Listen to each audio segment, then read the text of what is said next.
So that just overran a little bit, hence why I am a little bit delayed. But we're here now, and it is Tag Team Tuesday, of course. Tag Team Tuesday.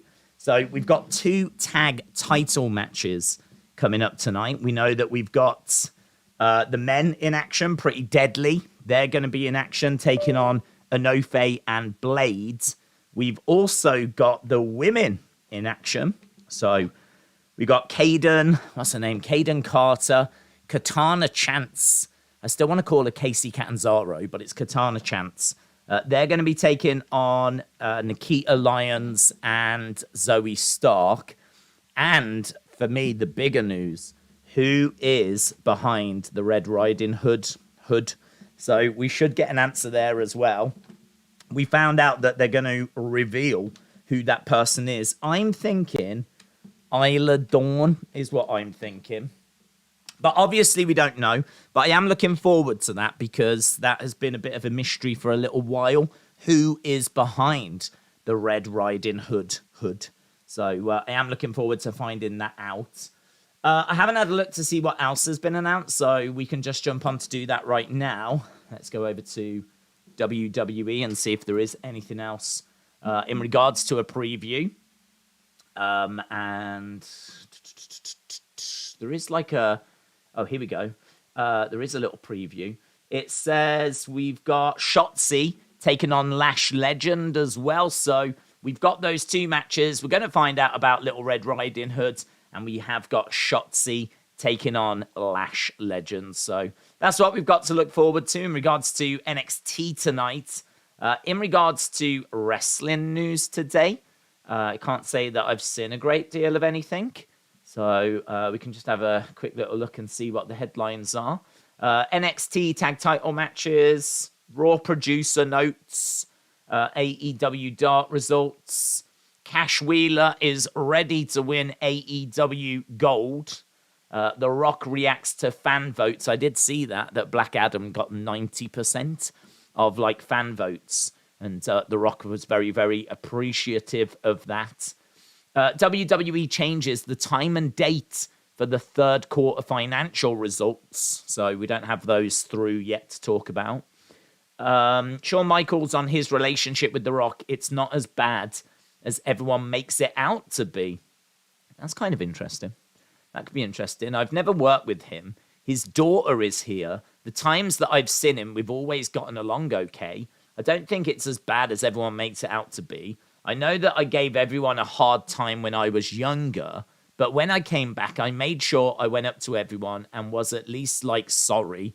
That's the best I could do. When I came back in 2002 and I knew there was going to be We'll See, and I knew there was going to be We'll See, it was important for me to go around and make amends and at least tell everyone sorry about the way I was. I have no excuse, but I'm willing to earn back whatever if you need to talk me.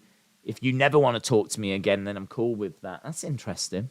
The Rock is arguably the biggest movie star in the world right now. Yeah, to be honest, there's not loads on here. But that's kind of an interesting quote by Shawn. I've never really thought about Shawn and The Rock, to be honest. As he said, it's not a match we ever got to see, unfortunately. Could you imagine? Could you imagine those two? Oh, my God. The Rock against Shawn Michaels. Imagine if we'd have got that at a WrestleMania. God damn. That would have been awesome. Daze, the film is Black Adam. I've heard it's good F, said Daz. SmackDown is on FS1 on Friday, said David. World Game Series Game 1 is on Fox. If there is a Game 6, SmackDown will be on FS1 again. Michael said, do you know when Simone Johnson will debut? No. I mean, the only thing I know is that she wasn't doing anything before she joined NXT. So, we've said this before about how to learn how to wrestle is a very long process. And it takes a lot of time, for you to learn how to take bumps and how to actually go through the motions and be safe. It takes a long, long time. When you're a celebrity, you get the crash course, basically. You get the, this is what you need to know. This is all you need to know. We don't need to stray outside of this. because the one match you're about to have is only going to focus on these things. Now, obviously, if you're training to be a wrestler as a living, then you are going to need to know everything, because you're going to need to know how to deal with all different situations, all different moves. You're going to have to tell different stories, and that process is a long, long process. So I don't know when she arrives. There's a few thoughts that she could be Red Riding Hood. I'm not sure, to be honest. I'm not sure. I don't know if that's how you bring her in. You know, we've already seen her being told off.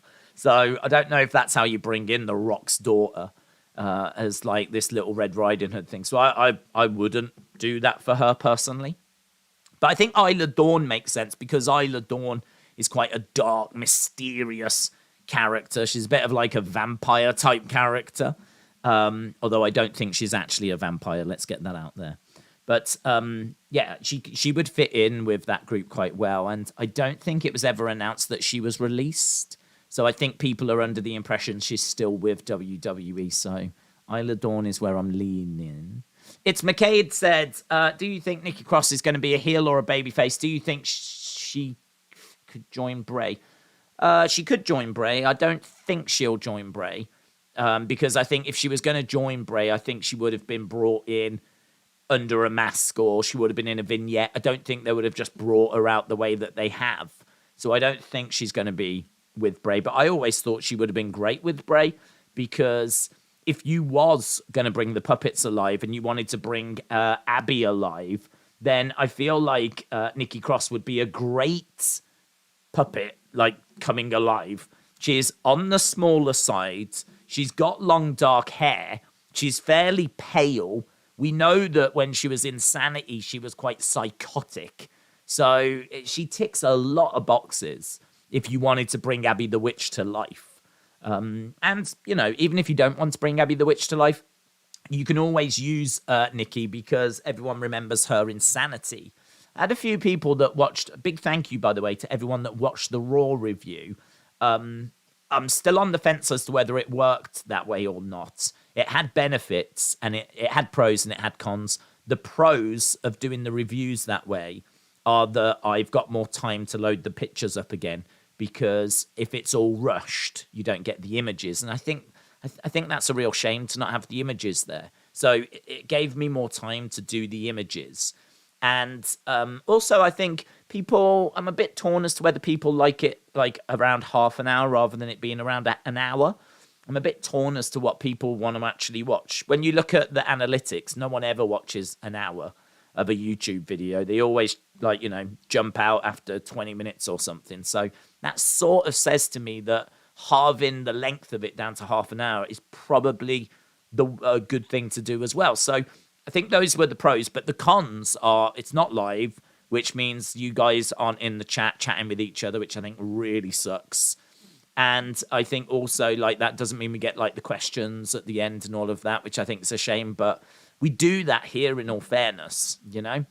We do that an hour before. There's no reason why people can't jump in and chat with us right now, even if they don't want to stay for the watch-alongs. They can jump in and, you know, we can hopefully get to their questions now. So I'm not too down on that, but I do think it does miss a little something. So I'm still trying to weigh up. But basically, I did say that I felt Raw was a little flat. And, you know, Nikki at the end, it's one of those. I like Nikki, but she's not been booked well. And as a result, it's hard to get excited about Nikki Cross at the end of a show, because she's just been booked as Nikki ASH. I actually thought there was a little bit of potential in that character. I didn't think they used it right, and it wasn't seemingly working anyway. And she's just not been booked very well. So now you've put a new coat of paint on her. I think there was a little bit of buzz, but I don't know. People were saying that they see Sanity Nikki, which I do understand. I do think there's a big difference, though. And the big difference to me was that she had her makeup done and she had her hair done. And to me, like, why did she do that? If Sanity Nikki wasn't doing these things, she might have had a little bit of makeup on when she was Sanity Nikki. She was not doing her hair like that. You know, it was not about appearance when she was Sanity Nikki. When she was in Sanity, she had the mask, she had the hood up, She was like in a bit of a vigilante group, and appearance just wasn't really important.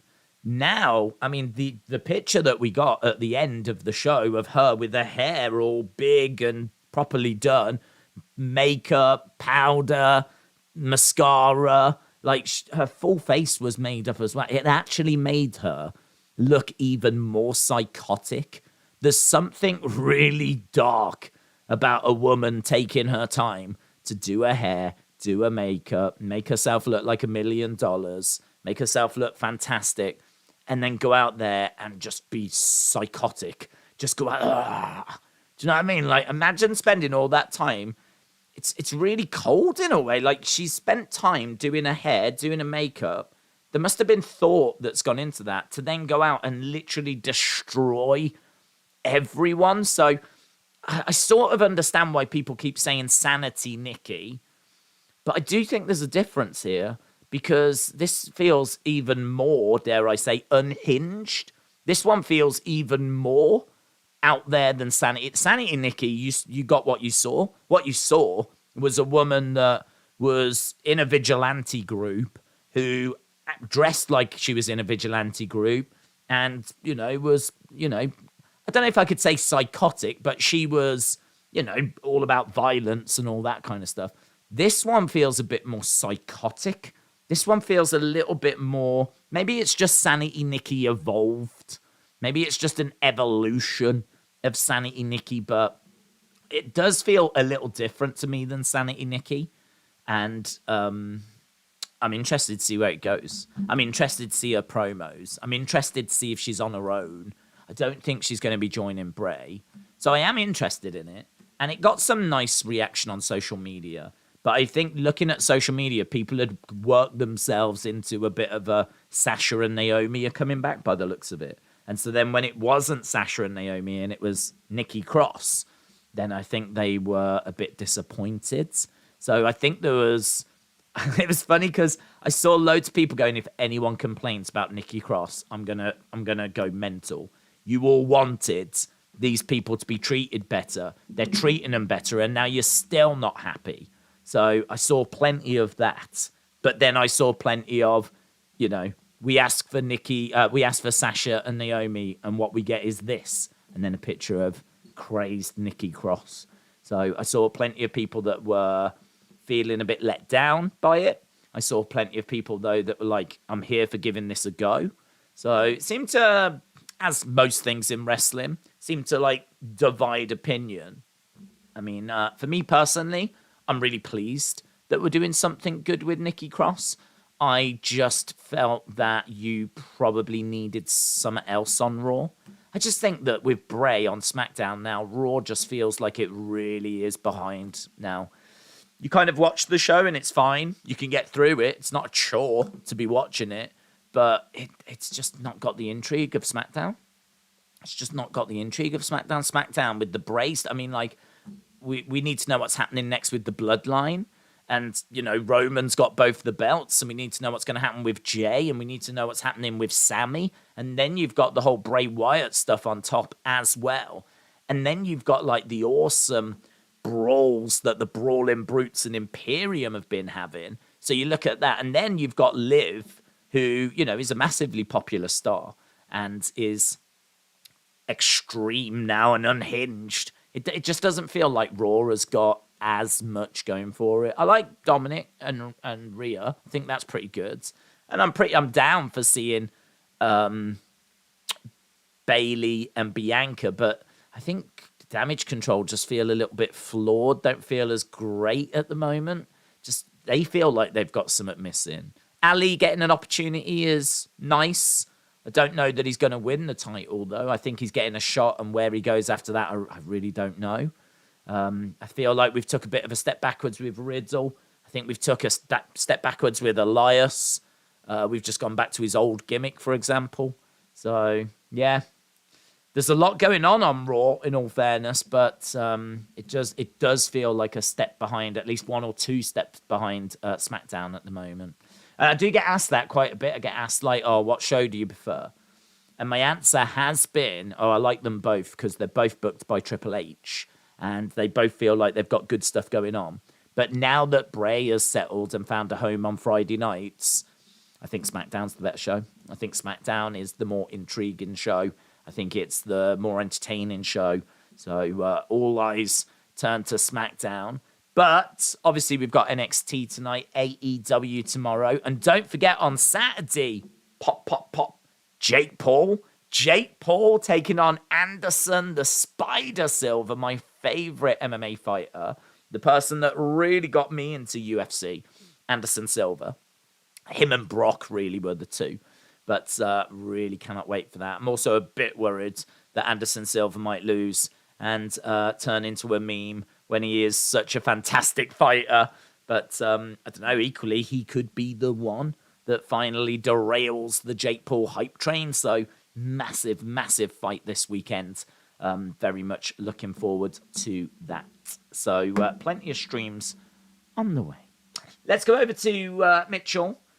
Mitchell said, I was just reading a report that Warner Brothers is looking for a long-term deal with AEW. They want to push it as a sport and not an entertainment. Thoughts? I mean, my thoughts would be that's great for AEW. If Warner Brothers want them, and they want to do a long-term deal, and the money's going to be right, that's going to secure AEW's future. So that's going to be good news for them. If they want to push it as a sport, I think that's a much better direction to go. I do think we need to face a hard truth, and the hard truth is that if wrestling is just sport, and you dial back on some of the sports entertainment aspects, I don't know that the ratings are going to be as good, to be honest. I think if you just do match, I mean, you can present it as a sport, but I feel like no company has quite worked out how to do that correctly yet. Maybe there is a way of doing it where you can present it as a sport, maybe with rankings, maybe with weight divisions. Like maybe there's a way that you can kind of copy a little bit of the UFC boxing model and actually get it working and make it credible and really dial it down as a sport. But you've still got to make it fun. I think the thing with pro wrestling is that it's fun, and you don't want to make it just bland and boring and soulless, you know. And there's a danger that you could result in doing that by just really focusing on it being a sport. So you always need to have the kind of the comedy elements. I just think comedy is so hard to do. Comedy is not easy. And, you know, they have to do so much of it that they put in jokes that sometimes hit, sometimes don't. And some people find them funny, some people don't. But it's a hard thing to do, to be honest. And I feel like if you're going to do it as a sport, you still need some sort of comedy in there. You need some sort of, dare I say, variety. I feel like you still need the talk shows. Like, I would still want a talk show segment. I would still want, like, a comedic segment.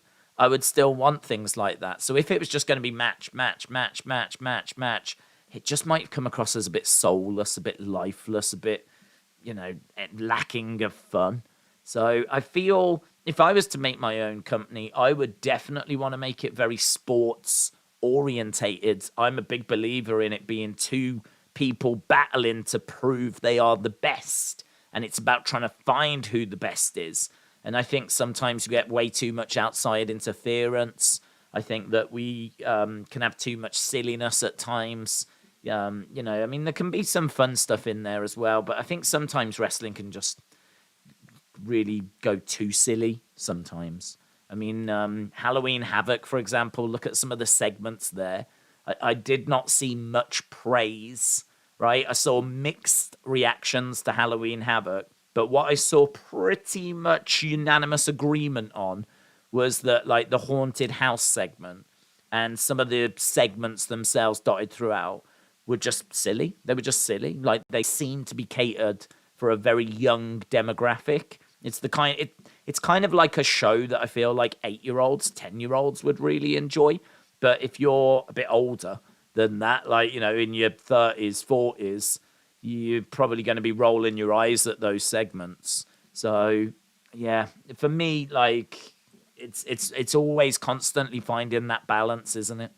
I mean, the great thing with wrestling is it's constantly moving forward. It's constantly, if you do make a misstep, well, you ain't got long to wait for the next show when, you can obviously correct that and, move forward. But it's interesting, very interesting. I think if Warner Brothers were to take AEW, focus them more on sport, but still try and keep some of the good, entertaining kind of comedy moments, I would be very interested to see what that looked like. In many ways, that's what AEW was sold as, wasn't it, when we first got it? That's what we were expecting. We were expecting a sports-based product, which you can debate till the cows come home if that's what we got or not. But that's what we were expecting. That's what we were sold. And I'd be very interested in seeing what that would look like. Very interested in seeing what that would look like. Right, let's go down. Raw was not flat. It just sucked, said James. It was the worst under the Triple H era. That's interesting, James. That's interesting. I must admit I was not crazy about the show. I do always have to try and weigh up, though, that I heard you guys loud and clear. We did actually. What's really great about the review shows is when I put the poll in this stream rather than the review stream, we get way more, like double the responses, which is fantastic. So we actually get an even greater idea as to what people thought about the show. I will do the same tonight. So my plan tonight is that we will put the poll in this stream at the very end. You'll have about 10 minutes to click on that link and get your thoughts across. Obviously, I think once you're on the form, there's no time limit or anything. You're on the form then. So you've got 10 minutes to click the link, basically. But then, yeah, you can get your thoughts across, your score, what you liked, what you didn't like. And then I use that during the review, which goes up onto the second channel. That will be up probably about an hour after the show is finished, around that kind of ballpark. Doesn't take long to upload, actually. Doesn't take long to upload at all. So obviously it takes time to record, but to upload is very, very quick. So I liked that as well. It was quite quick at uploading it. And so it meant that about an hour after Raw, it was up and you guys could watch it. And it goes up much quicker as well because it's shorter. It doesn't take as long to go on to like Google Podcasts, Spotify, Stitcher. It's much quicker going on there as well because it's shorter. So again, there are pros to it. But we get more responses and people scored it a 7. People thought that Raw was a 7, which I must admit, I didn't think it was that high. I thought it was more like a 6, to be honest. And judging by James's comment, I think he probably thought it was below that as well. I just think it was, lacking. I just thought it was lacking. I am a bit, I don't want to say worried about Raw, but I want something to talk about. I really want to talk to you guys about something. I want afterwards us to have a conversation or something, or come onto this stream and go, wow, last night, yeah? What do you think about that? Because obviously if something massive had happened with Bray, that's all we'd be talking about right now. I just don't know that the Nikki Cross moment is it. I don't know if that is it. I don't know if that is the big conversation that we should be having. Or maybe it's the Miz secret that's going to revolutionize WWE. We won't believe it. It'll change everything. Maybe we should be focused on that. I've heard a few rumors as to what that could be, but I've not seen anything confirmed. So, I don't know, maybe we'll end up doing a video on that tomorrow or something, because that's I suppose in a way that's kind of interesting. The problem is it's being done in a little bit of a comedic way. So, do you know what I mean? With like Johnny dressing up as Dexter trying to spook him, and just like, a few little R-Truth coming out, and there being like a little comedy moment there. It doesn't feel like this super big serious moment. I don't know, because like there's all these comedy elements that are dotted around it as well. So I don't know that it is going to be this revolutionary reveal, to be honest, but we'll have to wait and see. Apparently next week we find out on that one. So It's McCade said, who do you think will join Damage Control at War Games? Who do you think will be their opponents? I think Bianca, Alexa, Asuka, and Candice. Who do I think will join them? Well, will they be in it? You would think they would, I suppose. Will they be in it? See, nothing's confirmed, is it, for Survivor Series? So we don't quite know yet if that's a match that we're getting, but I would imagine it probably is. It would just be a heel that would join them, wouldn't it? Would Rhea Ripley be a part of that? Or would she be needed with Judgment Day? Maybe if Judgment Day have a match, unless there's a female on the other side, but you can't really put Ripley in there with a load of guys, can you? Because the guys can't touch Ripley. So what do you do with Rhea Ripley? Don't know, to be honest. It's a tricky one. I feel like you've just got to put a heel in there. Just got to go with like some random heel. But that one doesn't feel very clean at the moment. I can't quite see where that's heading. Nikki Moment was cool, but it didn't save the show. But what at the same time can you expect every show to be a banger? Yeah, that's true. That is true. I am very aware of not just coming across like a moaning mini, right? Because I'm really high on SmackDown, and I just want Raw to be that same level. Is basically, and maybe that's unfair. Maybe SmackDown's just killing it at the moment, and SmackDown is just. Do you know what I mean? I'm so excited for Fridays. Like Fridays are genuinely like I can't wait. I can't wait to see what's next in the Bray story. I can't wait to see what's next for Sammy and Jay and Roman. And Roman's title reign is so historic. And it just feels like there's so much that's going on. I love Gunther. I love all the champs, actually. I think Usos are one of the best tag teams of this generation. Shame they get jobbed out so often, like Jay getting spark knocked out by Logan Paul.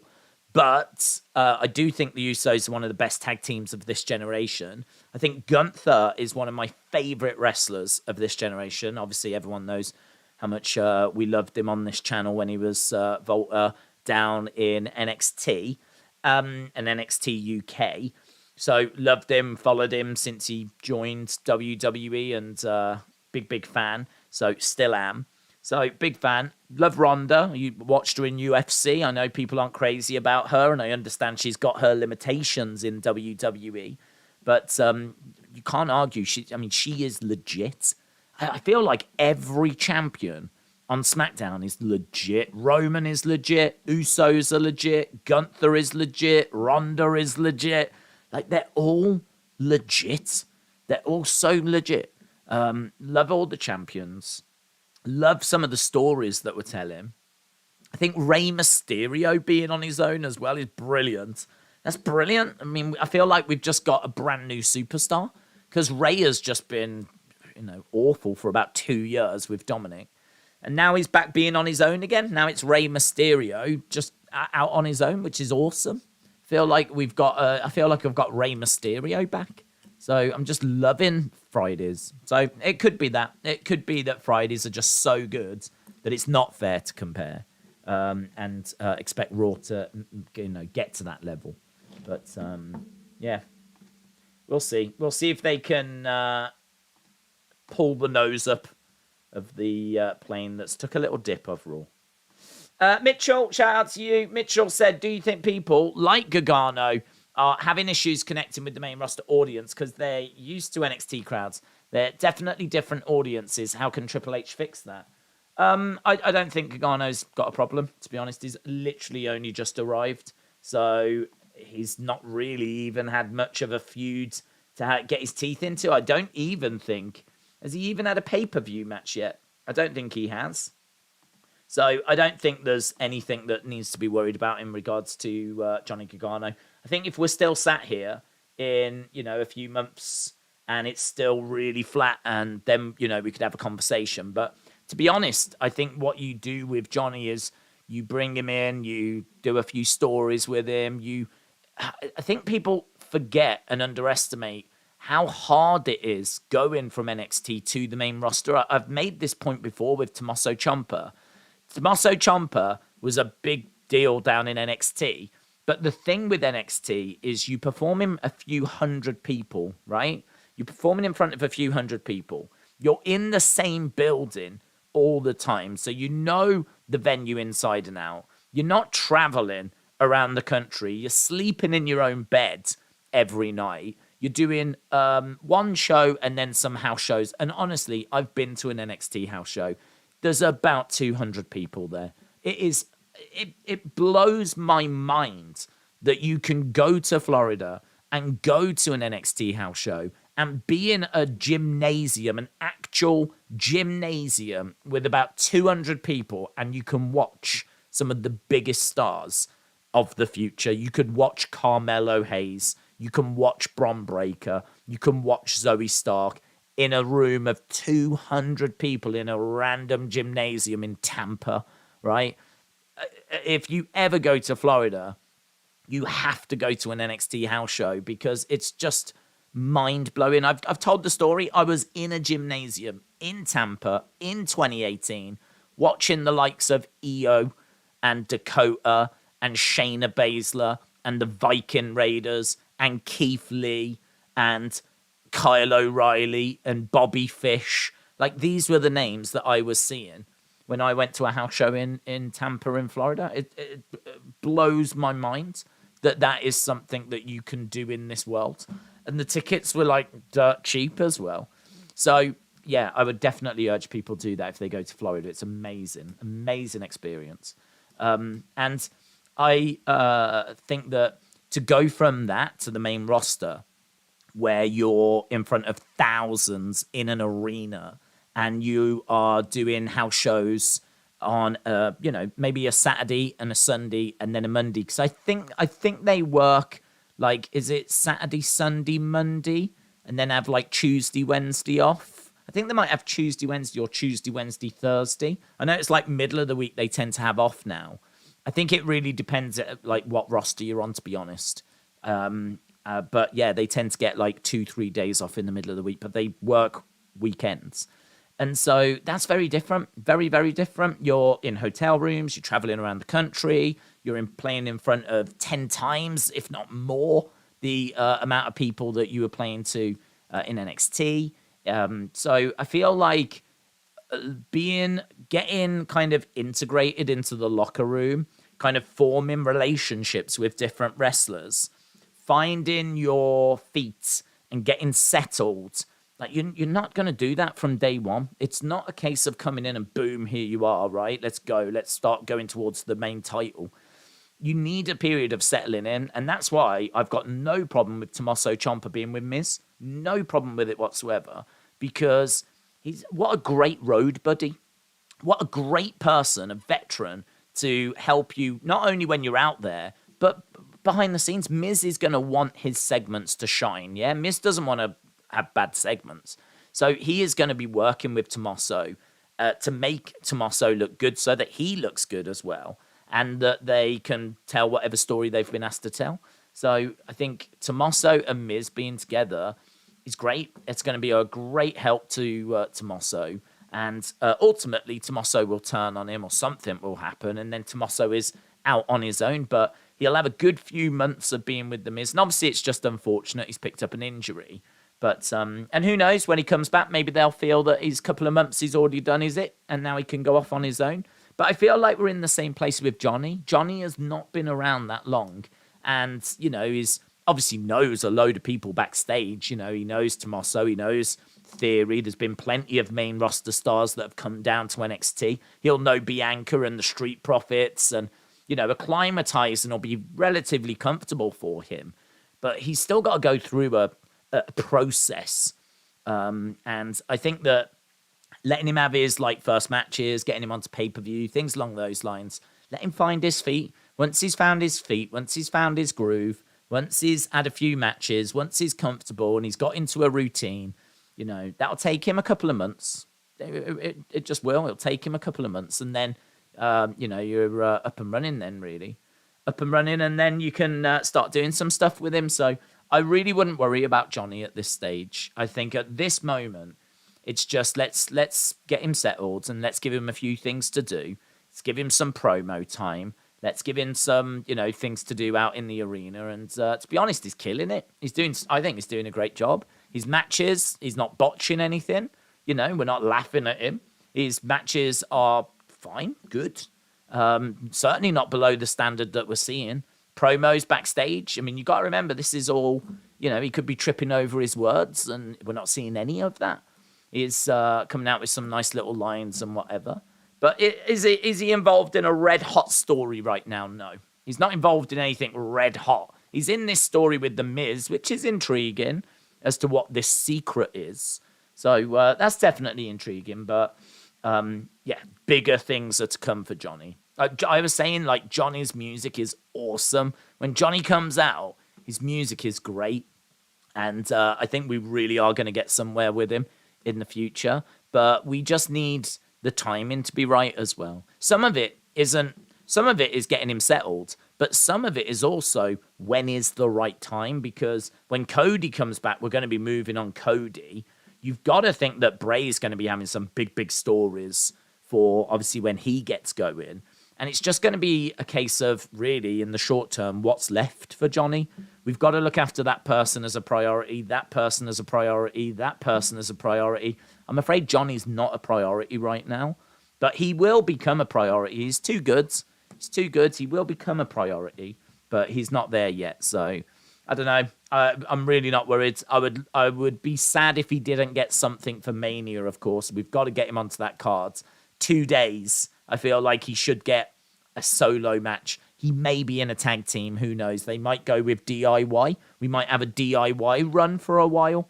So we might see some DIY and then, we might see them split. And then we might get the Tommaso Johnny kind of battles on the main roster that we got from down in NXT, which we know are great. That's a guaranteed banger, isn't it? If you want to really show how great Tommaso and Johnny are, if you want them to steal a pay-per-view, put them in a match against each other, or put DIY back together. So, there's plenty to explore.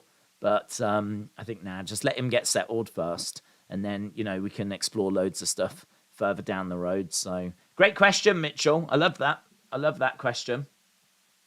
It's definitely the Bray effect with SmackDown. Raw feels like it's missing something. I don't mean a world title. Spice up Raw by bringing back the hardcore and have the last hour TV 14, said James. Michael said, did you hear Shawn Michaels said he wants to start taking NXT back on the road? Thoughts? I didn't, but I saw loads of dates scrolling along the bottom, so I know they're doing house shows. I suppose what they're not doing is they're not doing them outside of Florida. So it'd be good if he was to go to other parts of America. I think that would help. If NXT was coming to New York, for example, then hopefully people would come out and want to see him. I mean, that is great experience for those superstars.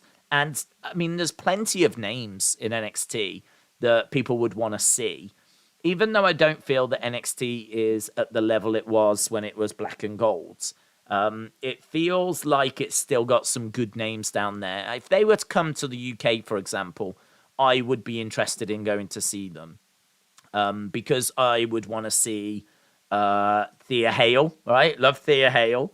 I would want to see the Creed brothers. I think they're very credible. I think they're very cool. And Ivy Nile, I like as well. I think Bron Breakker is a very credible champion. I like him. Obviously, they've got Ilya Dragunov as well at the moment. Tyler Bate is there as well. Carmelo Hayes feels like he's going to be a star in the future. And he's doing some good stuff now. There's a few that I like. Wendy Chu as well. I mean, as long as she doesn't do silly stuff during her matches, I like her. I mean, the whole her being tired and sleepy and waking up before she has a match, I don't mind any of that. I don't mind that. That's her gimmick. Her gimmick is that she's a bit sleepy, a bit tired, and not that she can't be bothered, but just a bit dozing off, just, comes down to the ring. And then, but when the bell sounds, as long as she gets the job done, and she's taking it all serious. Do you know what I mean? Then I've got no issue with her. So I think she's a very good actress, actually, character actress. If you think that's the same woman that was Tian Sha, who was, like a dark, mysterious person in a chair, long hair, very mysterious. Couldn't be more polar opposite to what Wendy Chu is like.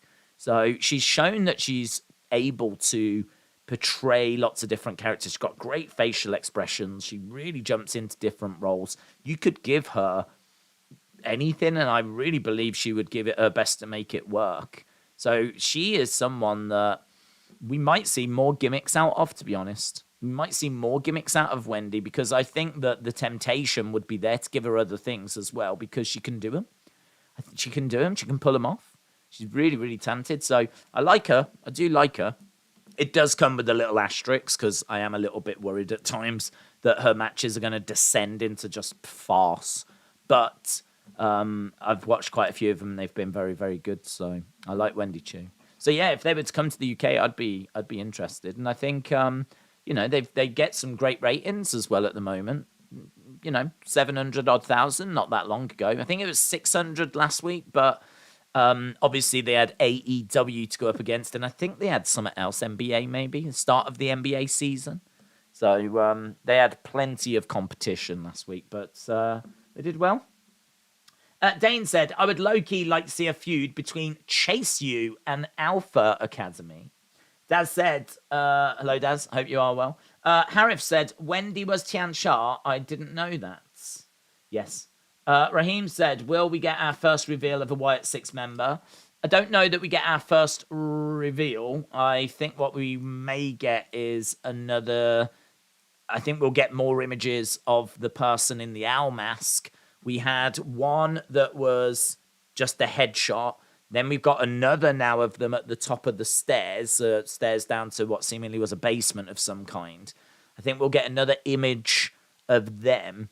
And we might get something else to do with Howdy. Maybe a few more words from Howdy. I don't know that we actually get a reveal. That would feel like a big moment. And I feel like there's going to be more teasing first. So I certainly expect a Bray segment, though. I think now there's so much we need to do. We just can't afford to not have any Bray segments. We just can't afford to not do anything. We can't afford to have a week without a Bray segment, because we need to look at who these different people are in his faction. And obviously, we don't even know if he's got a faction at this stage. It could be that Bray's on his own and there's a group of people that are coming after him. Well, we'll need to know who they are, because the Howdy person doesn't feel like Bray to me. That doesn't feel like Bray. So I'm feeling pretty confident that there is more than one person involved in this story. I'm feeling, even if the mass person is Bray, the one that interrupted him, I don't think Howdy is. And I'm not convinced that the person behind the owl mask is either. So I'm fairly confident there's more than just Bray involved in this story. But again, we're going to have to wait and see, aren't we? Because I think it's going to be a slow build. I think it's going to be a slow reveal.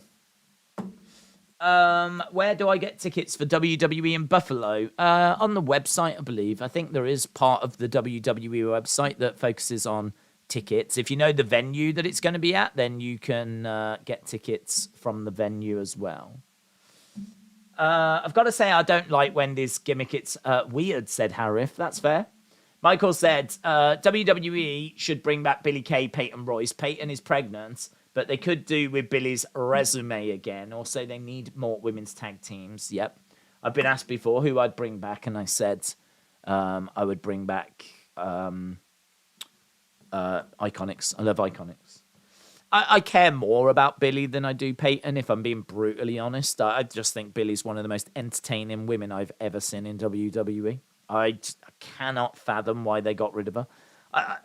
I understand there's an argument that some people will get her humor and some people won't, but when I see them doing things like Elias, and I see them doing things like, Matt Riddle now going back to being bro and silly again, and then I look at like the genuinely funny stuff that Billie Kay was doing, I just don't get it.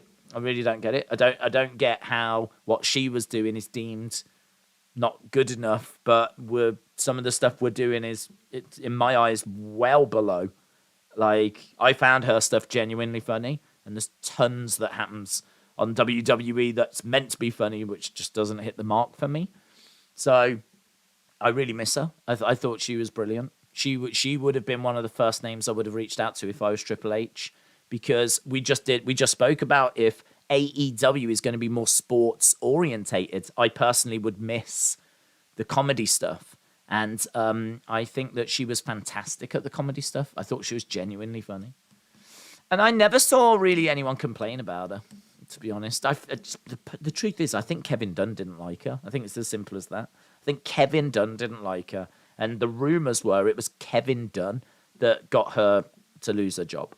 Why he didn't like her, I don't know. I don't know if there was anything that happened backstage or I haven't got a clue. But something about her Kevin Dunn didn't like. And that's why she lost her job, seemingly. Daze, can I get your thoughts on Kevin Patrick on commentary? He seems to go silent at times, doesn't have much enthusiasm. I thought VJ from NXT would be good there instead. To be honest, when it comes to commentators, it's a bit tricky for me because I don't really have the sound turned up that much. There's bits that I catch of all of them. And what I would say with Kevin Patrick is it doesn't strike me as working. I've said before what I judge a commentator on. I judge a commentator on how much they talk. Ironically, him going quiet at times could be a problem. He might not have the balance right, but I've been very vocal in the past about some commentators talking too much. There's moments where you've just got to let the moment breathe, and you don't need a commentator talking and cracking jokes over moments. The moment, you've got to remember that commentators are there not to take the spotlight away from the moment that's happening. They are there to enhance that moment. They are there to help present that moment and add maybe a little bit more to that moment, give it a bit more explanation if it needs it. But there is a very fine line. There is a balancing act that you have to try and find in regards to letting moments breathe and not talking all over the top of them and verbal diarrhea, just talking. And I'll admit, if I was a commentator, I would struggle with that because I have to do in this, like I always bear in mind, I get told there's people that watch these watch-alongs because they're in a van or a truck and they don't have, obviously, access to the show. So they do have access to YouTube, though. So they put this on to keep up to date with what's happening with the shows. So that means that I need to talk and explain everything that's happening, really, as much as I can if we're not having a separate conversation about something. So I think if I was to go on to commentary, I would still run the risk of being in that mindset of explaining everything. And you don't have to do that when you're on commentary. You have to let moments breathe. And some moments need to stand on their own two legs, you know? It's kind of like when The Undertaker would come down during his entrance. You didn't have people talking all over The Undertaker's entrance. They would actually sit out until his entrance was fairly done and he was maybe close to the ring. Then you would, certainly if it was like WrestleMania, you know, you would let the moment breathe. Whatever the spectacle was, you would let that breathe. Let The Undertaker come down. And then, you know, you would say a few words.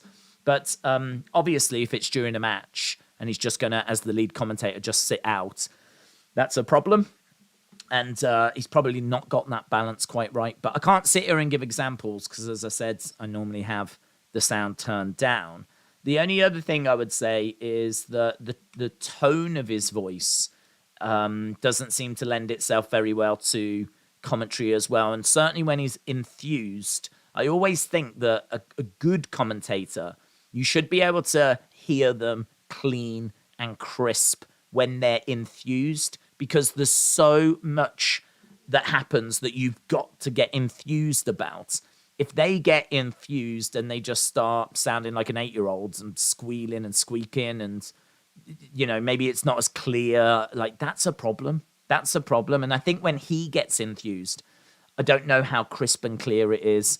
I don't know how enjoyable it is to listen to when he is enthused about what's happening. And as we said, God, 100 times every show they'll get enthused about something, pretty much anything, even something minor, they'll get enthused about. So, yeah, I must admit, from what I've heard, he's not doing it for me. He's not doing it for me. I don't know if that's going to be one that's going to last. But we'll have to see. He might be impressing people. I really don't know. But I can't say I've seen loads of people loving it on social media. Social media, I think I've probably seen a bit more negativity than positivity about him so far. But it's not an easy job. It's really not an easy job. I think this is why I've never really had an issue with Michael Cole. I think Michael Cole is actually brilliant at what he does. And when he gets enthused, you can very clearly hear what he is saying. He's crisp. He's clear. He knows when to sit out. He's always got something to say. Like, he's got the balance perfect. Now that he's not got Vince in his ear, we're seeing, I think, a much better commentator as well. He's not coming out with stupid lines or constantly shilling things or getting distracted by other things during matches. He's talking a bit more about history, and he's doing a great job. So I'm loving Michael Cole. But they seem to really be struggling, aren't they, to find good commentators. That seems to be a real struggle for them. So I don't know. I don't know why they're not looking at... I thought Nigel McGuinness always was very good. I really like Tom Phillips. I thought Tom Phillips always did a great job. I was a big fan of him. I couldn't believe we got rid of him, to be honest. So I always liked Tom Phillips. I like Nigel McGuinness. I was a big fan of Beth Phoenix. I thought she was great. I've said we should get a female voice on commentary. I think that female voice is missing. I think that she really could provide a great insight into women's wrestling and actually, give us a little bit more. Like, she used to say, I was in the women's locker room earlier and I can tell you blah, blah, blah, blah, blah. And, that's something Michael Cole can't really say. But Beth Phoenix obviously can. And she even got involved a little bit in storyline with, she was involved in the indie Dexter storyline. She had the ring, for example. And I'm not a fan of commentators, really becoming a part of the stories. But that one just felt natural, and it felt like it worked because she's a nice person. She loved the love story. She was so I can't believe this, and she was really into it. So for her to be a part of it and have the ring and be like, are you sure this is what you want to do? When Indy proposed, Beth was part of it. And then Beth obviously did the wedding ceremony as well. So never a fan of commentators overstepping that mark. But I will say that one felt quite natural, and it felt like it was a benefit to the story because obviously Beth is a legend. Indy's just starting out on her career. To have someone like Beth show an interest in Indy's personal life was obviously a great little boost for Indy. So I thought that was a positive. So but it's a tough job. It's a tough job. Now it's time for NXT. Yeah, we should be going over to it. Mauro Ranallo. Mauro Ranallo is just the GOAT, isn't he? He's the GOAT. Mauro Ranallo. You want to talk about how crisp and clean. You want to talk about tone of voice. You want to talk about what he sounds like when he's enthused. You want to talk about some of the catchphrases that he had and key lines that he came out with. Mauro Ranallo is GOAT status, man. I mean, he's an experienced commentator, though. That's what he does for a living. He commentated for Bellator and everyone. So he knows commentary. It's what he does for a living. I think it really shows... it really shows if you get a proper commentator in, that's what you expect. That's what you get. You get Mauro Ranallo. But and there's great football commentators, of course. People whose voices just are that slightly deeper or slightly different to the average person's voice, and they're just born to be commentators. So. Anyway, that's enough about commentary. We are going over to NXT. And we are seeing, obviously, we're going to get some answers tonight. Who is Little Red Riding Hood? Isn't Mauro doing commentary for boxing or something like that? I think he still does some stuff, but of course he struggles with bipolar. So he's got like mental health issues, which are very well documented. And it's a struggle for him. It's a struggle for him to do it, I think, on a regular basis. Such a shame. And I think he struggled with like the pressure of SmackDown. And, you know, sometimes he would have some bad days. It's as simple as that. You know, sometimes he would have some bad days. And I think that makes it kind of difficult to work with him because you never quite know what he's going to be like and if he's going to be there. And it's a challenge. So he ended up leaving SmackDown, going back to NXT. And he was back in NXT for a while, but I think that also proved to be difficult. And I honestly don't know. I can't say I've heard him doing boxing or anything. To be honest, I think that's more American broadcasts than what we get here in the UK. But I would imagine he does. That's what he does for a living. If there was any way of bringing him back. Oh, the GOAT. Brilliant. Is Veer on NXT now, said David. Veer is, yeah. Veer is. He's with Sangha, and they're reforming. Well, I don't know if it's going to be Indashir, but they are reforming a tag team again. Joseph, shout out to you.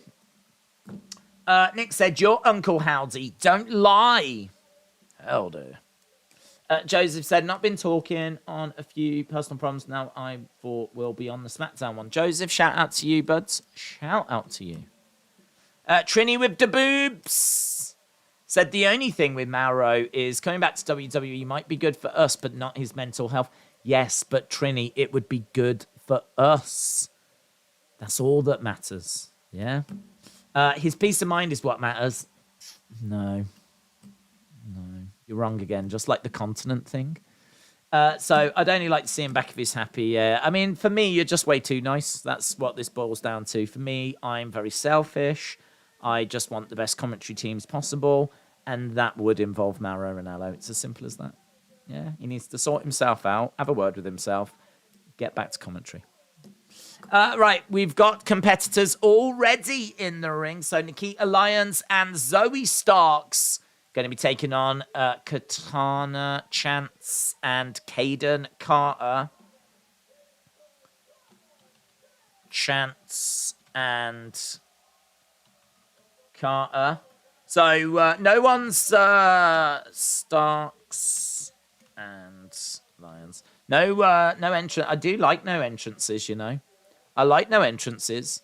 I like going straight over and they're in the ring. I know that might seem a bit strange, but I have seen these people quite a few times. I do not need entrances. I just want a really good match. We start with them already in there. We start with the crowd fairly hot.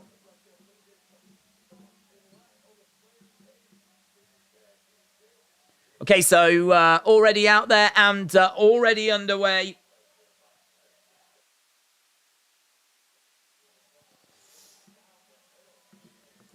Nikkita Lyons with some splits. Rolls back, gets on her feet, comes over. Drives. Oh, clothesline. A couple of them getting a little bit lost. So Zoey start with a pin. Kayden gets up. So we start working on the arm. We've got Schotzi, who has got Quincy Elliott on her graphic. So Schotzi's going to be in action against Lash Legends.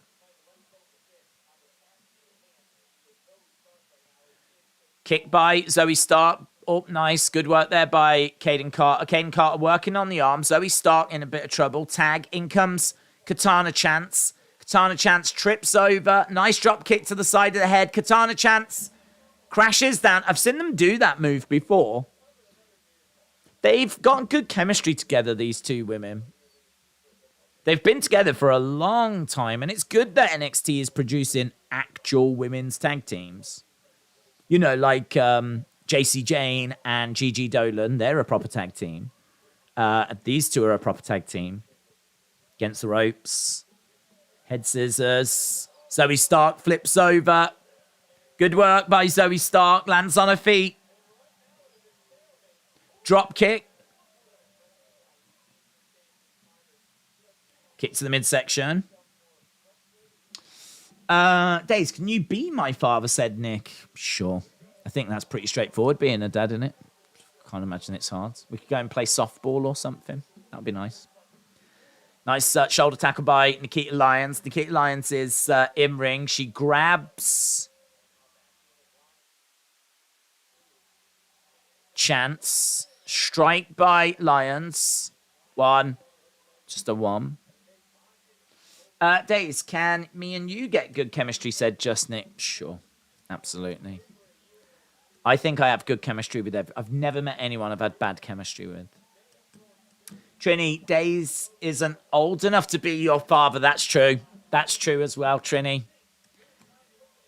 Trini, she's turned over a leaf. She's telling the truth now. We got a nice, I like this, old school backbreaker. She's got her on the shoulder. Goes for a clothesline. Goes for a boot, but duck underneath by Kayden Carter. Nice work there by Nikkita. Nikkita, we're looking for an ankle lock. She's twisting on the ankle, but Carter trying to get to the ropes. Kick there by Carter. Nikkita Lyons goes back. Ducks down. Carter jumps over the top. Chance comes in. Chance trying to get her rolled over, and she does. She's not the legal person, is she? Did they make a tag?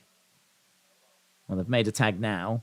Now that Carter's in. Against the ropes goes Chance and Carter. Wow, Nikkita Lyons. Nikkita went against the rope. She kind of got really caught there for a second. Zoey Starks goes to the outside as well. Iniolua said, are you excited for tonight? Yeah. Yeah, I'm excited to find out who Red Riding Hood is. I actually quite like both tag matches as well.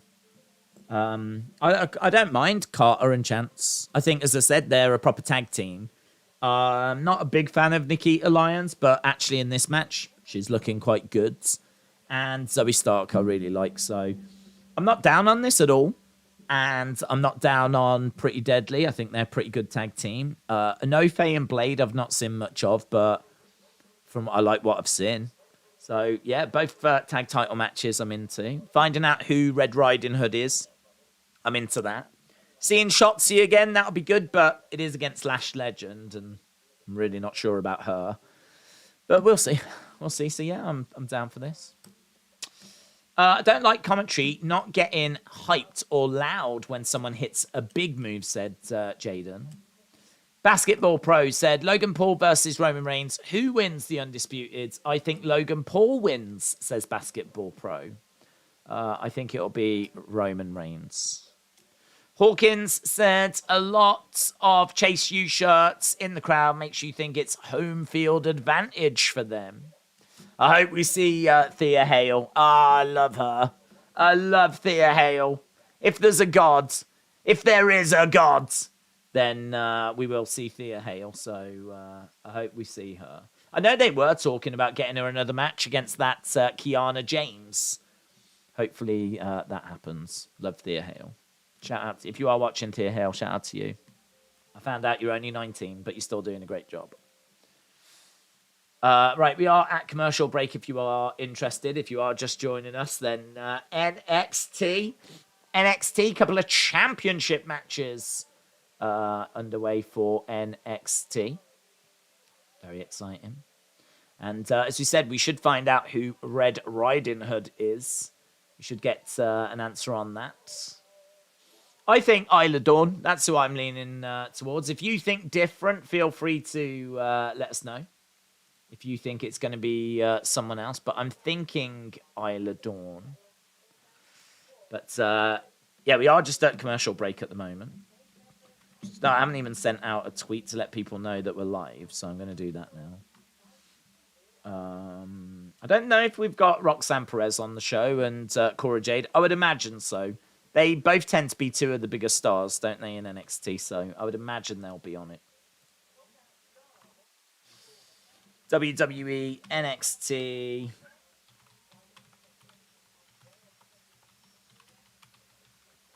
What have we got? We've got Chance and Carter versus Starks and Nikkita.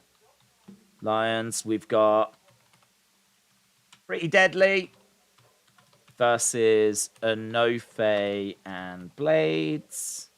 Red Riding Hood. Oh, I was going to say exposed. I probably shouldn't say that. I'll say revealed. And more. That'll do. That'll do.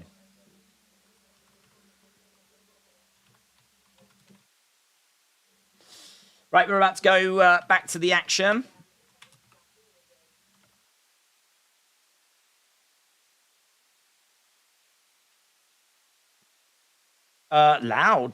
Loud crowds. Lyons is fading, according to the commentary. In comes Chance. Nikkita has got Chance with a DDT. Oh, no, it's a side slam, actually. Looks like Nikkita got the better of that. Thea Hale is dating Nathan Frazier. Oh, that'd make a nice couple. Trying to make a tag. Tag is made. Chance thrown across the ring. Goes between the legs. Nice strike to the back of the head there by Kayden Carter. Lyons in the corner. Charging over. Drop kick. Starks right in front of Nikkita. Starks goes down. Carter charging over. Drop kick to Nikkita. Against the ropes goes Nikkita. Reversal. Carter goes against the ropes. Nice little roll through. Kick to the side of the heads. Tag. In comes Chance. Lots of quick tags between these two. Over the top comes crashing down. Carter tries to deal with Starks. Starks drives Carter into Chance and breaks up the pin. Who else forgot Sarah Logan returned in the 2022 Rumble? Apparently she is the woman in the Viking Raiders promos, says Harry. There's it, Stephanie and Triple H's 19th anniversary. Happy anniversary to them. Ryan said, what streams are happening this weekend? Well, I'm sure we'll have one on our second channel on Sunday. We do a setup stream. Tends to be very Bray focused, of course, but we still talk about what Raw has got planned. And, you know, basically we talk about what anyone wants to talk about. But it seems like all anyone wants to talk about is whatever happened on SmackDown with Bray. So we'll certainly do one of those on Sunday. And Saturday is all Jake Paul. Jake Paul, Anderson Silva this Saturday. I think there is Katie Taylor as well, which I would love to do. I haven't seen if they collide. To be honest, the whole thing might be set up as Jake Paul, Anderson Silva. We might do Katie Taylor and then just go straight into the Jake Paul one. Starks wins. Starks gets a pin on Chance. We got new women's tag champs. Is she not the legal woman? There seems to be a bit of upset here. There seems to be a bit of upset. Tag is made. Tag is made. Tag was made. She was not the legal person. A tag was made. Yeah, there's two referees. Is this going to stand? Referee's decision is final. Oh, no. No. It's not going to stand. It's not going to stand.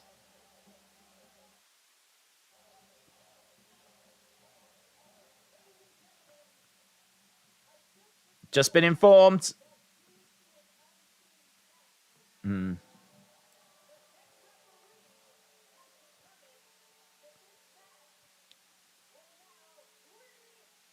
This match will restart? Yes! So the past 15 minutes were irrelevant? Yeah!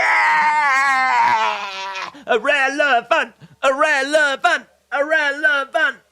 Yeah!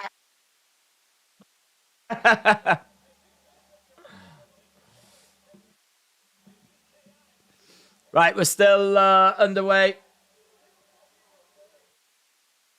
So, restart. I don't mind. I'm joking aside, I don't mind.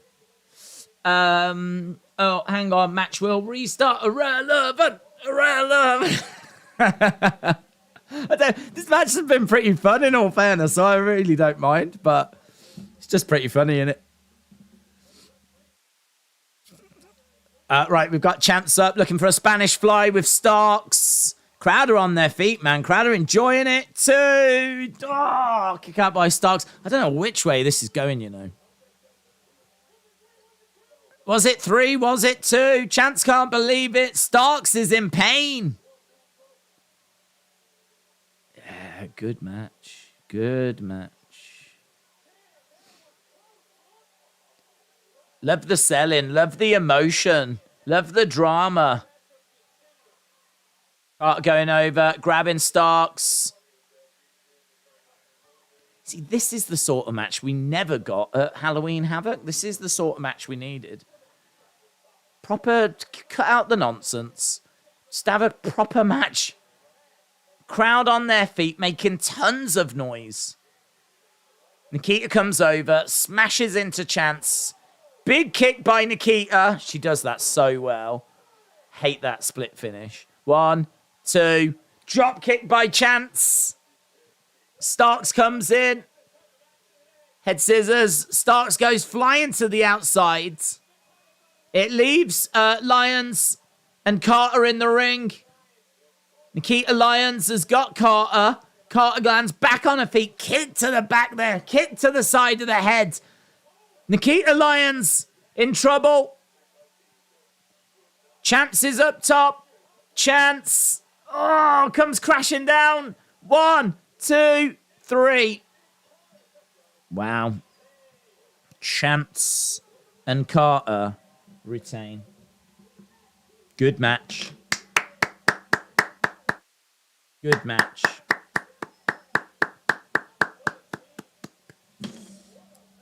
Good match.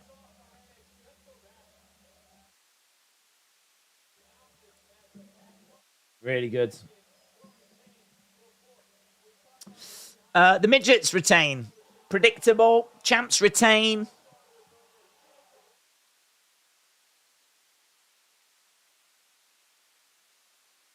Grizzled young veteran teased Isla Dawn, so I don't think it'll be her now. Ah.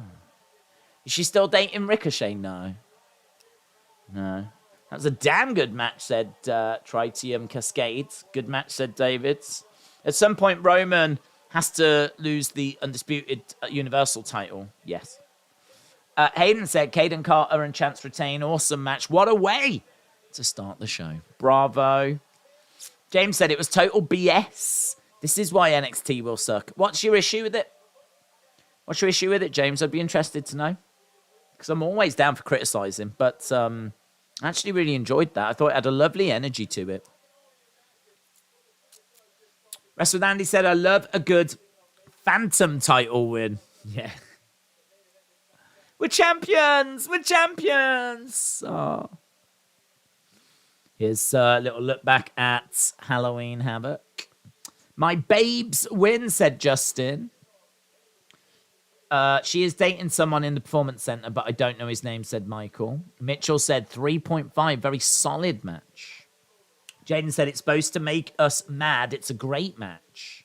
Primo said, check out the tweet I tagged you in. It's the SmackDown quarters. You were right, the Logan segment on SmackDown tanked. Let's just leave it at I was right.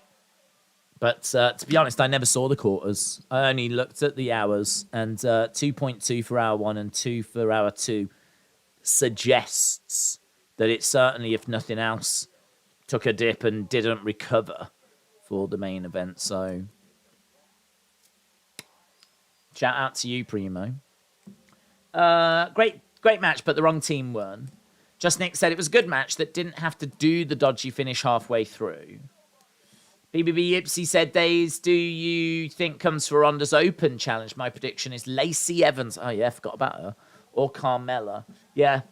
I think a lot of people are thinking Charlotte, but I agree. Whoever answers that Open challenge is probably going to lose. Probably going to lose. I don't think Ronda's losing the title now. So, Dragunov against J.D. Manamana. That match tonight. Here is the new North American champion, Wes Lee. We're going to be hearing from Wes Lee next. Looks at a ladder, has a little smile to himself. He loves ladders now. This Friday, FS1, Roman Reigns. Roman Reigns. One lucky shot, said Michael Cole.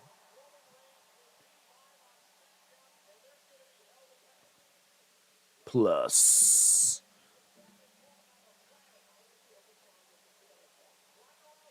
Ronda Open Challenge. Ronda live. St. Louis. St. Louis.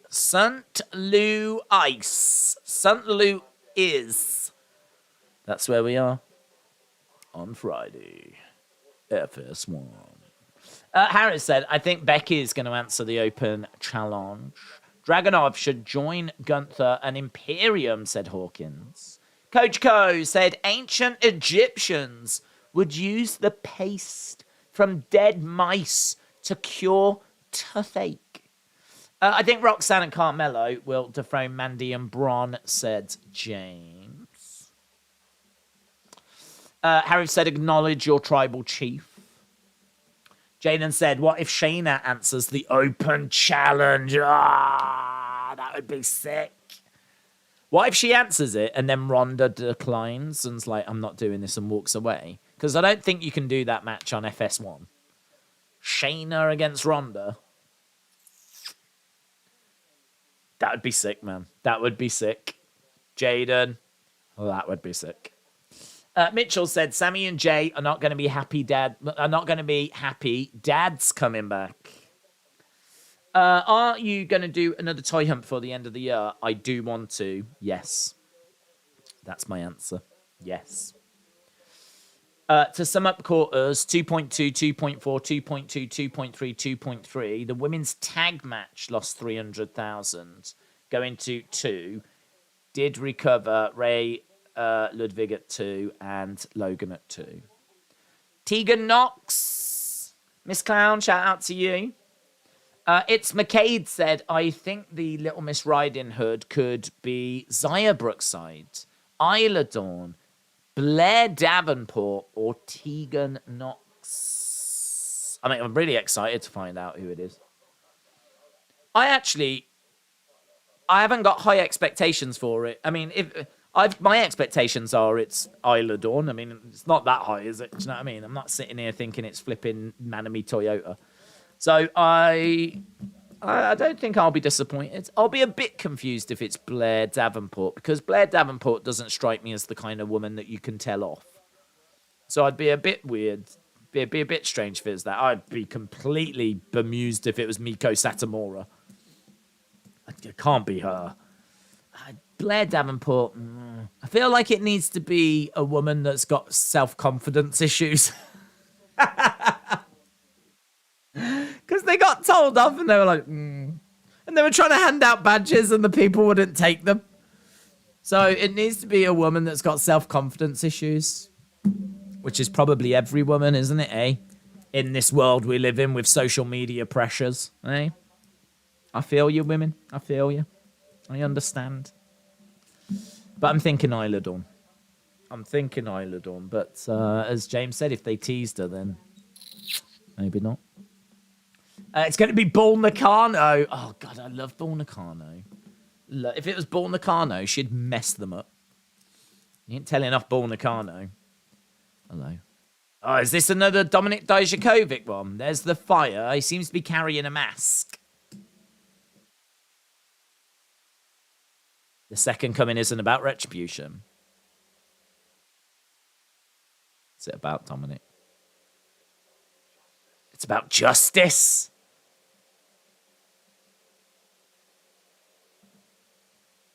Very good. Second coming, not about retribution.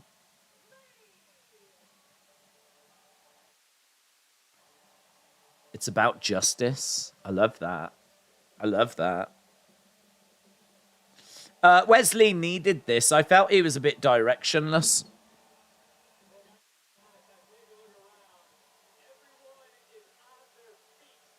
Wesley.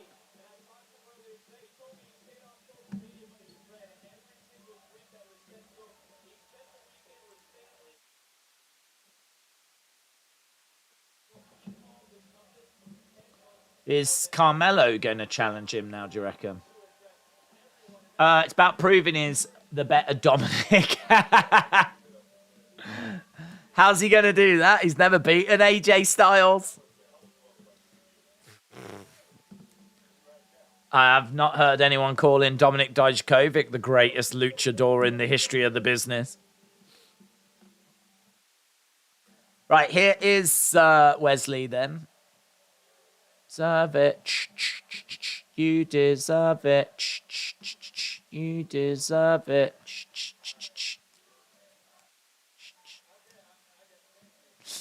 Mitchell said, about justice, is he coming back as Batman? I mean, that would be cool, though, if he did, wouldn't it? That would be cool. Or actually, he's coming back as Judge Judy. Judge Judy. It's going to be amazing. Never did I think I'd make it to WWE.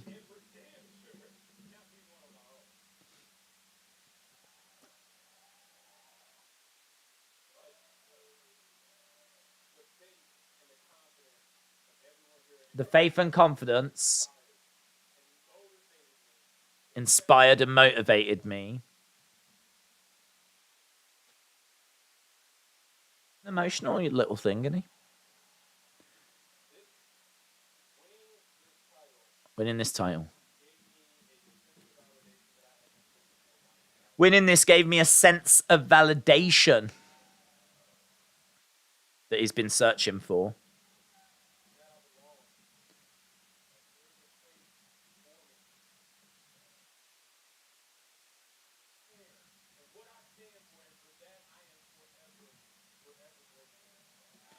So he's grateful.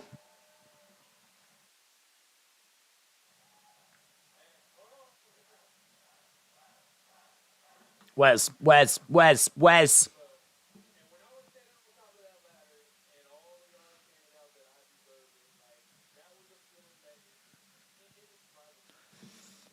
Dominic the Judge Dijakovic. Jelly, shout out to you. I heard he's going to lose this to Bray Wyatt.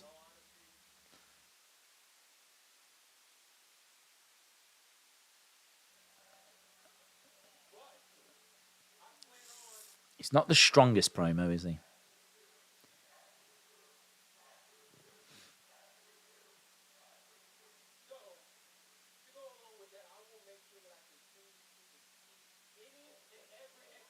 Okay, who said, I'm going to exceed every expectation, but someone's interrupted. It's the Grayson Waller effect.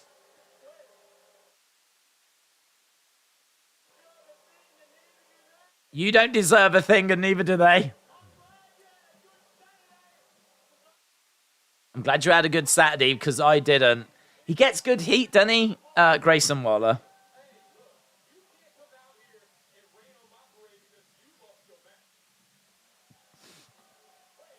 So Grayson Waller interrupts.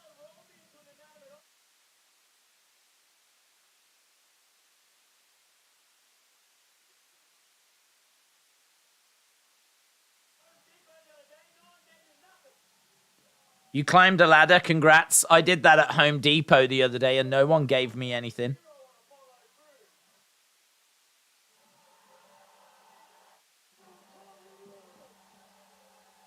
Oh, truth! What's this? People over there, what's up? Ah! You say, what's up? What's up? What's up? What's up? You can get with this, and you can get with that. What's up?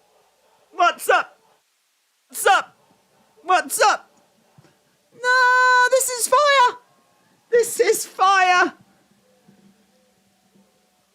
Why has he got a joke? Why is he's dressed as the Joker? Truth, truth, truth, truth, truth. Orlando, Florida. What's up? Damn.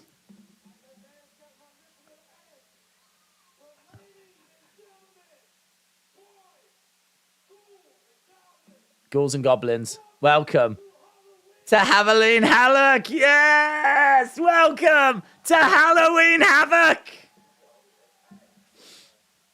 Yes. Are you ready for the spookiest night of the year? Damn. Grayson Waller interrupting R-Truth.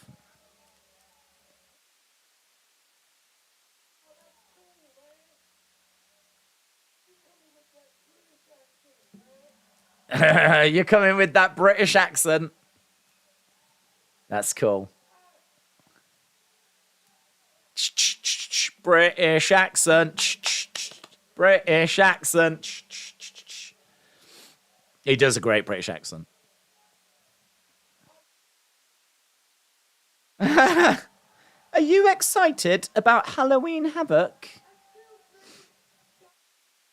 Excuse me, Governor.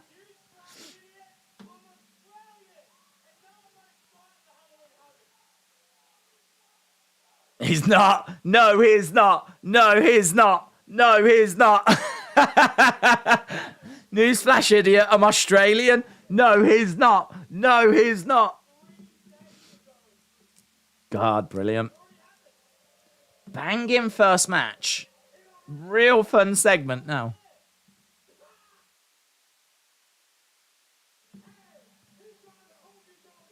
He's trying to okey doke me.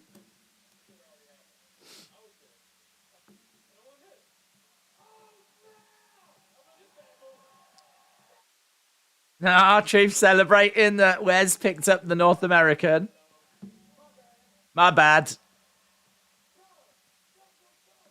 That's what's up. You did it. How did you do, mate? He lost. He lost. He lost. Robin said, this is amazing. Excuse me, Governor.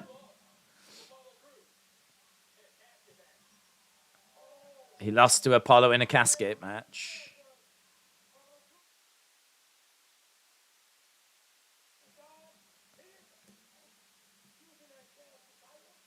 Was you in that casket by yourself?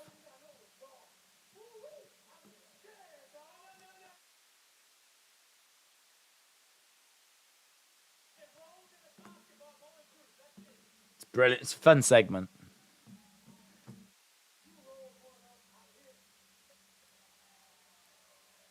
R-Truth needs to be on NXT. He's funny, said Basketball Pro. My bad.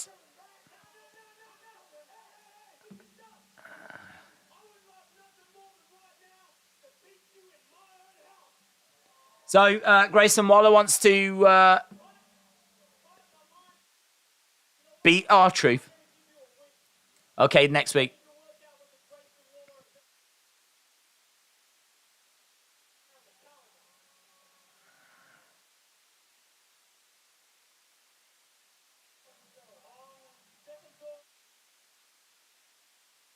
So he's given him a week. So I think next week we're going to be getting R-Truth.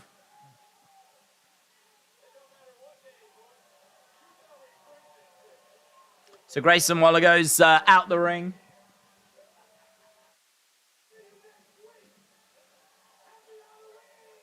So R-Truth versus Waller next week. What's up? What's up? What's up? Funny. That was good. Really good. R-Truth is the Dave Chappelle of WWE, said Jilly. Could Truth go 3-0 for the week, said Jackson.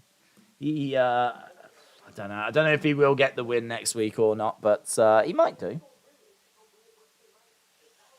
It's good to earn it. It's a really good episode this week so far. Really enjoying it. There's Enofe and Blade. They're both backstage.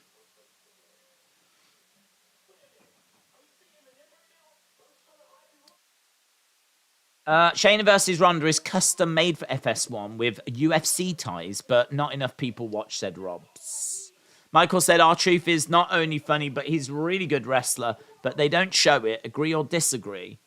I agree. He's a good wrestler. Oh, here's Quincy. Quincy making his way out. Quincy already in the ring. Quincy introducing Schotzi. So Schotzi against Lash Legend. Coming out in a tank. That's a smaller tank, isn't it? That's the smaller tank. That's the NXT tank. That's not the tank she comes out in on Raw. Schotzi against Lash Legend then. Schotzi.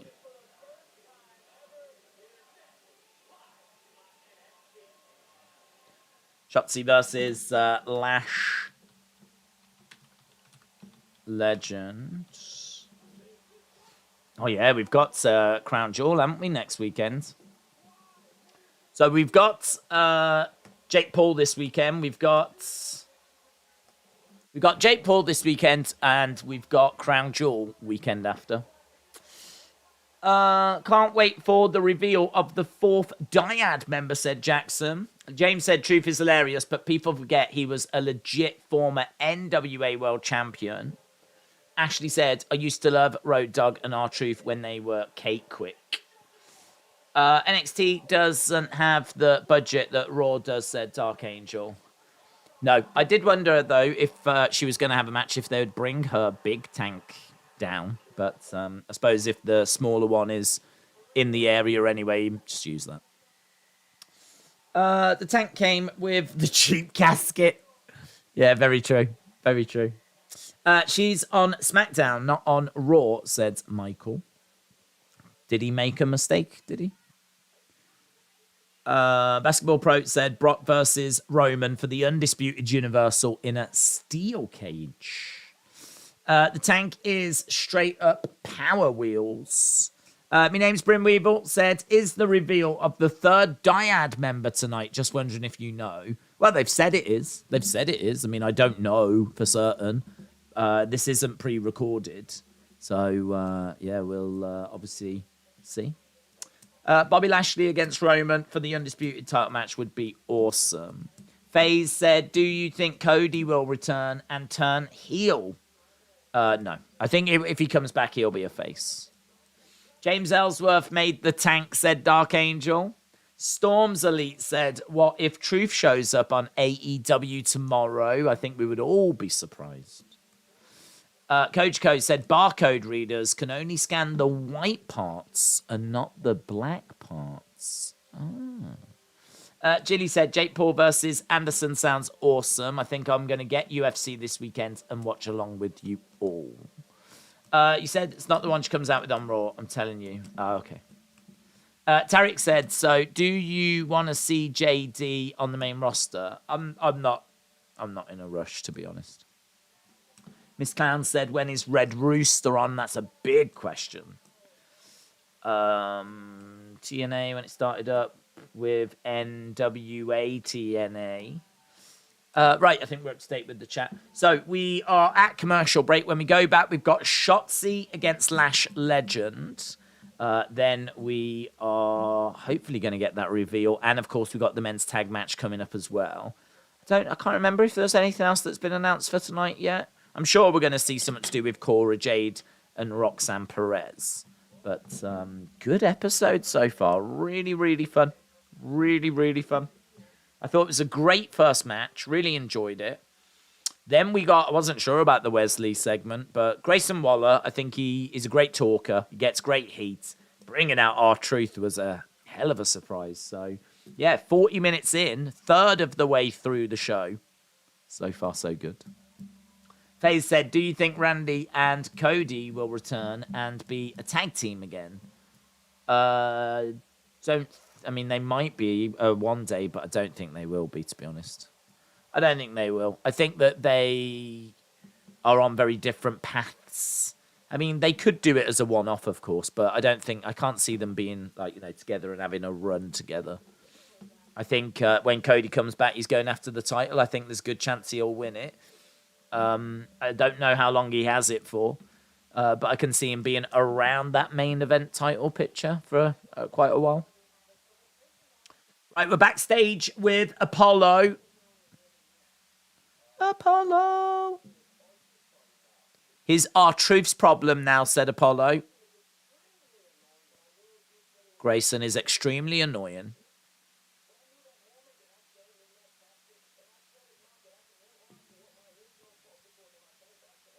Yeah. I want to become the NXT champion, said Apollo. So, Apollo.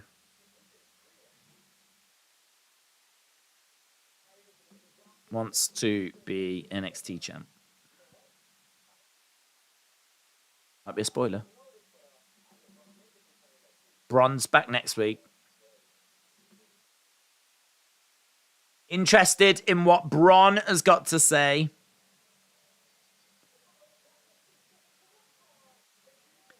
Next week.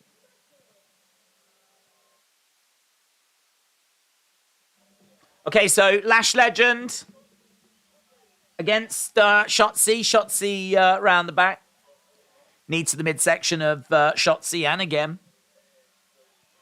Schotzi gets thrown.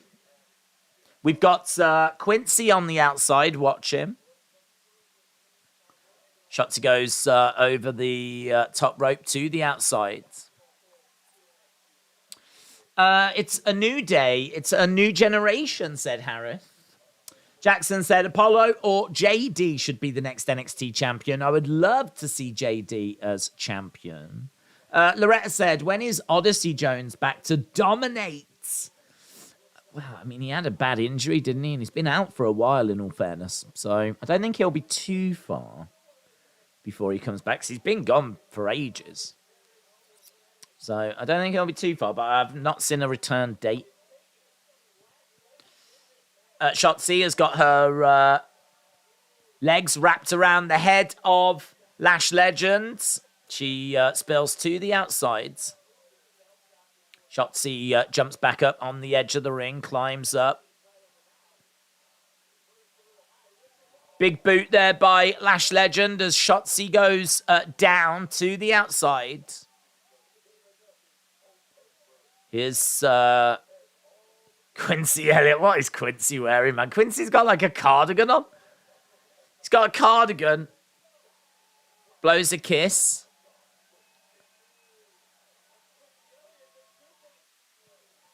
The Super Diva. Strikes coming in by Lash. Lash gets thrown back into the ring. Super Diva. Schotzi grabbing Lash. Roxanne Perez for the next women's champ. I think it's a bit early, to be honest. For me, I think I'd probably tell a few more stories, have a few more feuds with her first. So don't know that I would have her next. I can't stand Quincy, says Mitchell. Brad said Quincy needs a bra. The Super Diva. Schotzi on the outside. Dragged into the ring. Lash going for the pin. Doesn't even get a 2. Lash looking for a stretch muffler. Stretch muffler applied. Do you have any streams planned for November 13th? Would you do Hard Times? I'm guessing that's a Saturday. So if it's a Saturday, then I think pretty much every Saturday we've got stuff planned. Schotzi is back in control. Kick to the midsection. Is that a Thursday, the 13th? November 13th.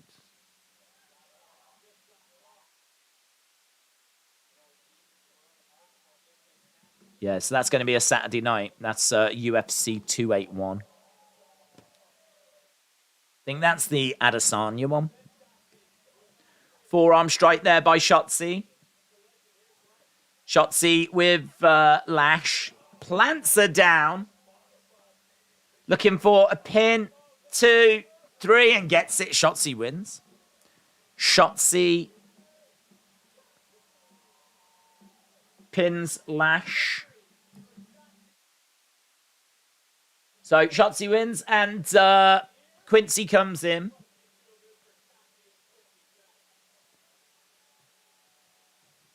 Right, we're backstage with Diamond Mine.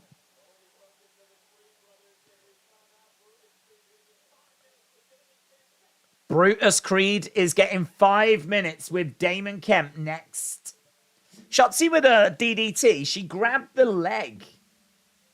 Is that a new finishing move of hers? I don't remember seeing that before. Maybe she's used it loads. I have no idea. I don't remember seeing it before. She hooked the head, grabbed the her leg, her ankle, brought it up so that she was unstable. I don't really know, think about it, what that does. But it unstables her, I suppose, and then drops her down.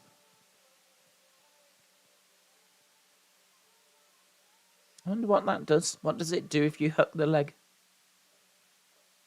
How does that differ to a Jake the Snake DDT? If you grab the leg and then do it. I don't know if it makes any difference whatsoever. Looks good, though. Ivy Nile is a beast. Ivy is ripped. Diamond Mine is a serious Alpha Academy, says Mitchell. Jadam said, that's my future ex-wifey. Squidgy Butt said, what are you watching NXT on? The television. I'm watching it on BT Sport. BT Sport. Apparently, Laredo Kid burst his appendix and had to have emergency surgery after his AAA match. That's bad, isn't it? That's bad. Bursting your appendix. That's bad news. I don't even know where it is. It's in here somewhere. But, yeah. Awful. Just Nick said, Ivy Nile has more muscles than everyone in the chat put together. Who do you think will dethrone the NXT champs for the women and the men? I thought it was going to be Alba Fire. I thought she's a very credible threat. She's one of the longest reigning NXT UK women's champions, and maybe it still will be. She obviously didn't do it the other day, but that's not to mean that she won't get another bite of the cherry. Obviously, Miko Satomura would be a challenge as well, if that presents itself. So Miko would stand a chance. I think Alba Fire stands a chance. So I'm still thinking those names. For the guys, Carmelo's not a bad shout, to be honest. Carmelo's not a bad shout. It needs to be a heel, really, because of Bron being a face. I don't think it'll be a face that beats him. So, don't know. It's tricky, isn't it? It's tricky because I can't really think of anyone that's being built up. I mean, I would say Von Wagner, but he feels a country mile away from the title. So, yeah, Apollo will be an interesting threat. Could they give it to Apollo so that it makes him credible? I don't know. Grayson Waller's an interesting threat as well. Grayson Waller's obviously one of their bigger heels. So that would be interesting. But yeah, those are the kind of names. No one really that exciting, sadly. Do you think Randy comes back heel and attacks Riddle? He could, yeah, because I think they were going to build to a split. So he could come back and attack him, and then that would be Riddle Randy for WrestleMania. So yes, that could happen. Right, Creed Brothers making their way down. We're 50 minutes into the show. Brutus making his way down. So Brutus is going to get, what is it, 5 minutes with Damon Kemp?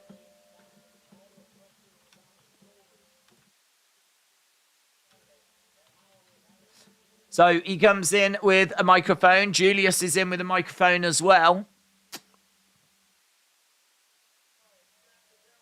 You have to bear with me. My hands are all swollen from what I went through. Yeah, I bet they are. The door kept getting slammed into his hands.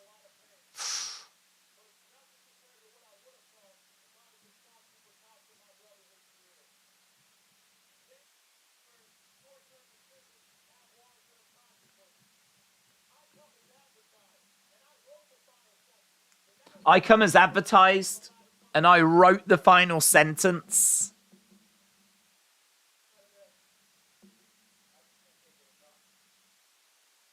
Brutus said, I can't thank you enough.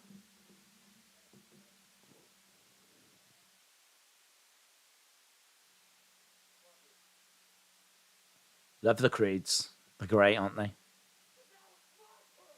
Brutus says, but now it's my turn.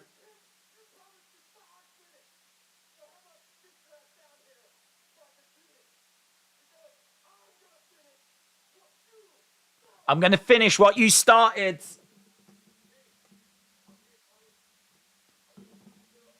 Damon Kemp's on the screen.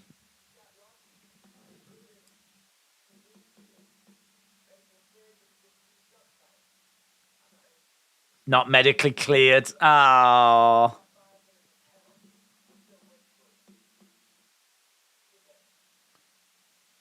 So Damon Kemp not medically cleared.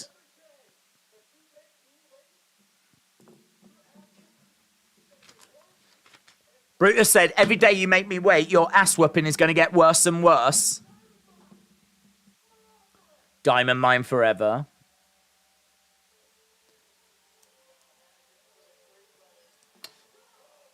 Oh, Creed Brothers attacked. Creed Brothers attacked by Sanga and Via.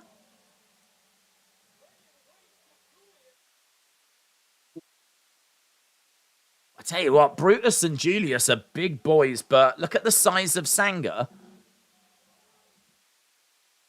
Look at the size of, look at Via screaming his head off.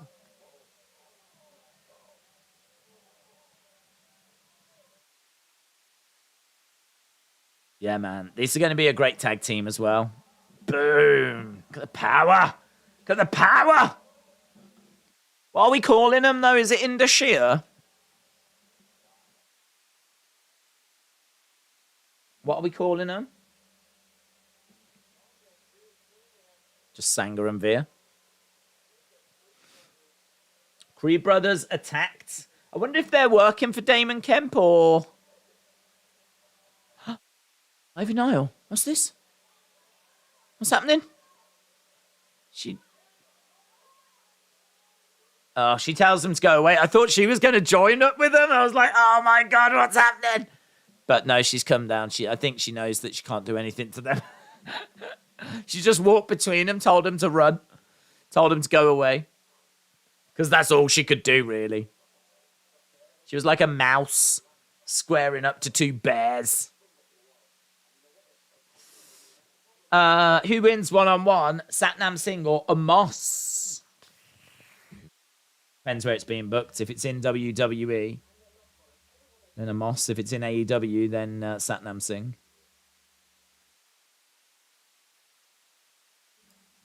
So, Sanga and Via attack. Right, we're backstage with Pretty Deadly. Daze was like, WTF? I know, yeah. I was like, no. Don't tell me she's turned on them. Don't tell me she's turned on them. But she hadn't, so that was all right. Daze, I got a good question. Do you think Corey Graves will return as a superstar and have a rivalry with Seth Rollins? I don't think so. I don't know where we are with like his return back to a ring. I heard he was medically cleared, but we ain't done nothing with him. And, I mean, honestly, that's such a big ask because he's been out the ring now for so long. But I think there's a chance we get a few matches, but I don't know that I can see I don't know. I just can't see a big return. That was better than Via's entire Raw run, said John. Hawkins Jr. said, I agree, they're going to be a great tag team. Mitchell said, how much are UFC events? I can't pay $75, especially not always guaranteed to be good. They're free, to be honest. If you can get BT Sports, VPN, I don't know. I mean, VPNs don't always work, do they? Because you can use them and they still somehow know that you're not in the country that it's claiming that you're in or whatever. But BT Sport tend to have them free. You still need to subscribe to BT Sport though, but that's a month's subscription and it tends to, not be anywhere near as much as the cost of the actual pay-per-view. But yeah, we tend to get them. I don't know about UFC 281. We had to pay for 280. It's £20, which is probably about $25, something like that. Still much cheaper, of course. Even with the subscription and the extra payment, it's not coming to $75. And UFC 281 might even be free. I really don't know. He's been mentioned a few times in NXT when he was fought certain superstars, but nothing on it if he was actually stepped back in the ring. I don't think we need it, said me name's Brim Weevil. Michael said, do you remember the girl that was with Sanga when Via came back? That girl was Santino Marella's daughter, Bianca Carelli. Did you know that? No, I don't know who she is. I haven't seen her that many times. So I'm still that. Honestly, right now I couldn't point at her in a lineup until they're actually shown, and like we see them on a regular basis. I don't really pay much attention to them. A lot of them just kind of come in as like basketball stars, and well, not even stars, straight from like high schools and colleges, and they're kind of failed basketball stars and failed football stars, but they've still got a good size and they think they can use them for something. So, yeah, normally there's not really much to pay attention to. Obviously, it's interesting if they're the son or a daughter of someone, but normally it can be a while. Like with The Rock's daughter, it's normally a while until we see them. Do you think the Bloodline will betray Sammy and turn their back on him? Yes. FaZe, I do. Indus Sher against Creed Brothers, said Boomers. It's going to be good. Corey says, you are Uncle Howdy. Breaking news. Darius said, shout out, watch the wrestling channel each week, and it's good to have another person to talk wrestling to. Darius, shout out to you, buds. Shout out to you. Predictions on the Dyad's fourth member. Yeah, well, I'll tell you what, throw that to the chat, because I think it's going to be... Thingy, whatever her name is. What's her name?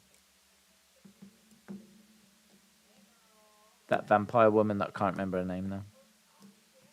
Oh, what's this? Gigi and Mandy. Getting a toxic tan, said Gigi.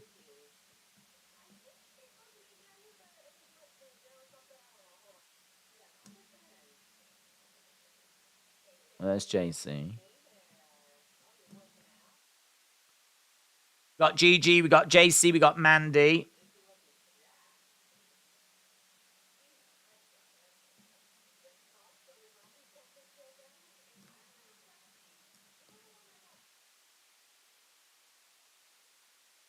Let's be grateful we all got out alive, says Mandy. We beat Alba Fire at her own game.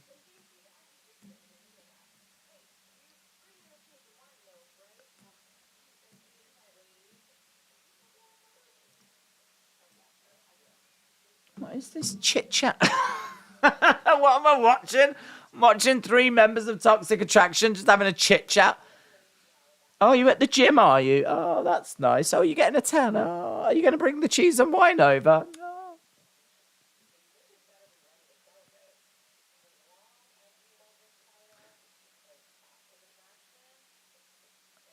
As long as I hold this title, there's Toxic Attraction and then everybody else. Right, well, that was a few minutes I'm not getting back. So, Toxic Attraction. I'm going to write that segment down for the reviewers. Toxic Attraction. Waffle away.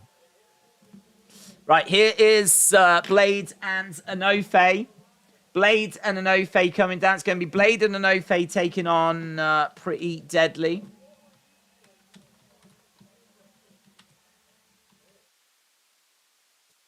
Cool robe that he's got on, isn't it? That cape thing. That looks cool.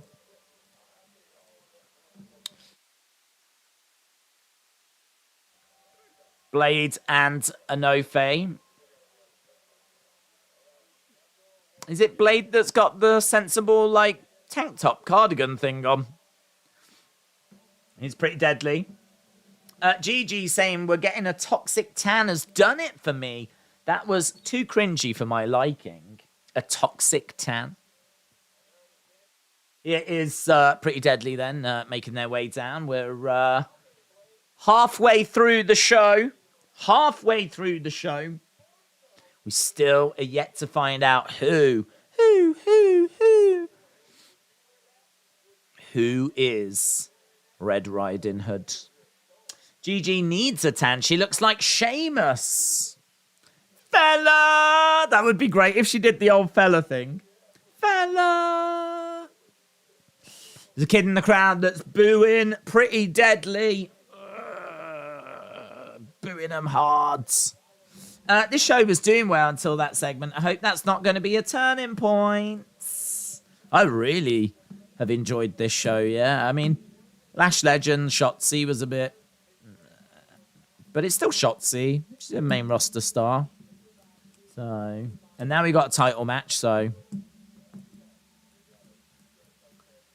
Enofe, Blade, Pretty Deadly. Can these put on a match as good as the opening match? Championships. Just think of some of the teams that have held those titles. Daze, good question. Do you hear the Judgment Day will beat up Ray and Dominic will rip Ray's mask off like Eddie did? Do I think that will happen? I don't think so, because Ray's gone to a different brand now, and I think he's moved away from that feud. I think he's going to be involved in other different feuds. So I think if they were going to do it, I think it would have happened already, to be honest. So I'm going to lean towards no. Daze, Wesley has been North American champion longer than Liz Truss was Prime Minister. I know, fun fact, we got a new one today. Got another one. We collect them. They're basically like Pokemon. Prime Minon. Prime Minon. Gotta catch them all. Saved by Pretty Deadly. Almost an early finish here. Kyle said Sheamus can't get a tan either. They're too white to tan. Their skin just burns without factor 50. Against the ropes. Kick to the side of the heads. Good work by Edris and Malik. Pretty Deadly are shocked. Enofe and Blade on the outside. Duck underneath. Forearm strike there.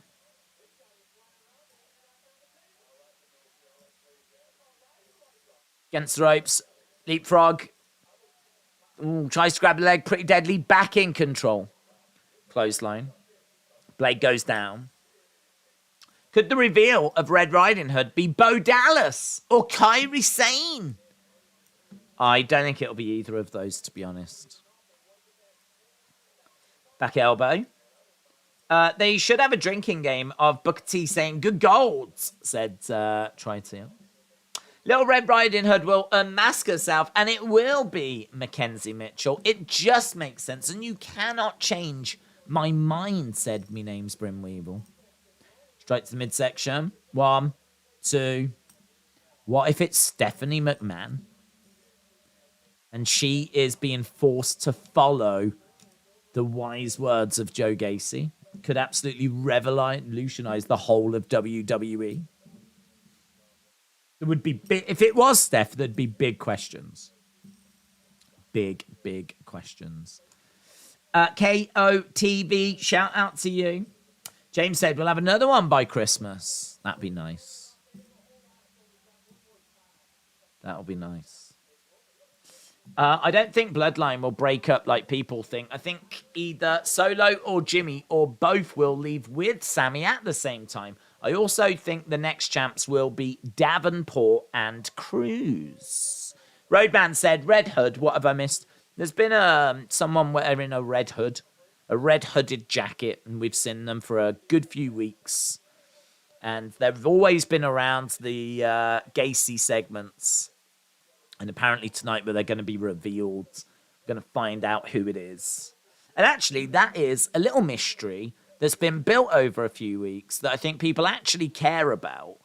And is something that I was genuinely looking forward to in regards to the show. Like, it doesn't feel like it's going to be a letdown. I really don't care who it is. Don't care who it is. But I'm not expecting a massive name. If it turns out to be Emma or someone like that, that'd be incredible. That'd be absolutely incredible. But I'm not expecting it to be a name like that. Isla Dawn is the name I'm expecting, which I don't know how excited that would have people. I'd be pretty excited about it. Do you think Simone Johnson needs a lot of training? Usually, lots of people say if your mom and dad is a pro, then it's in your blood, agree or disagree. No, I think she'll need a lot of training. I don't really believe in this in your blood thing.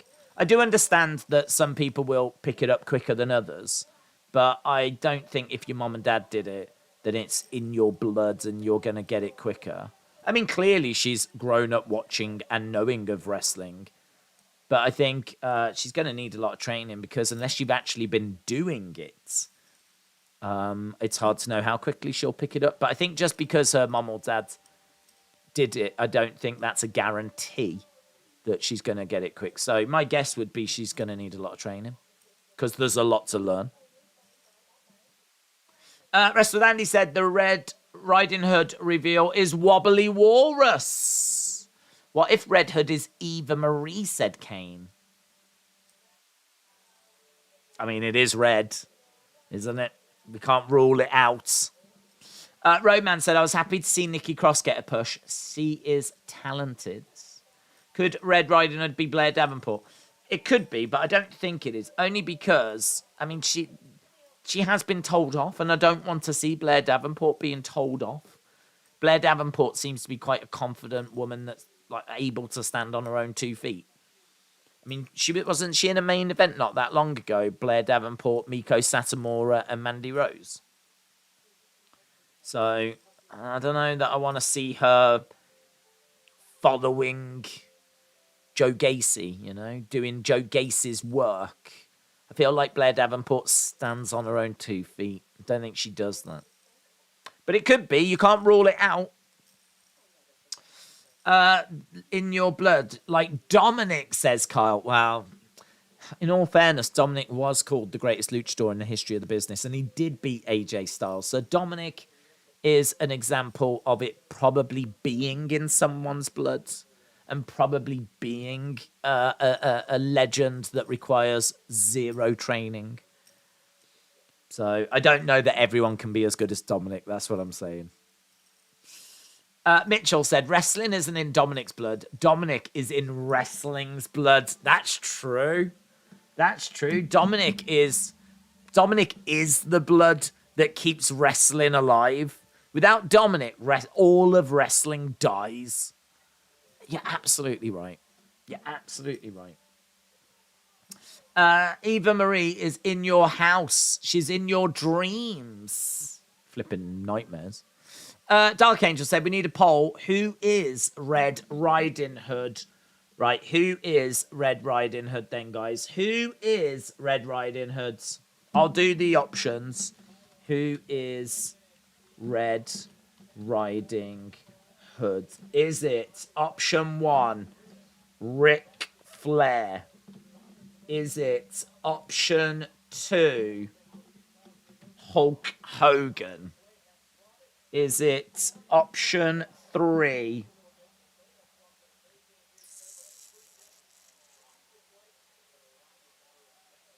Andre the Giant.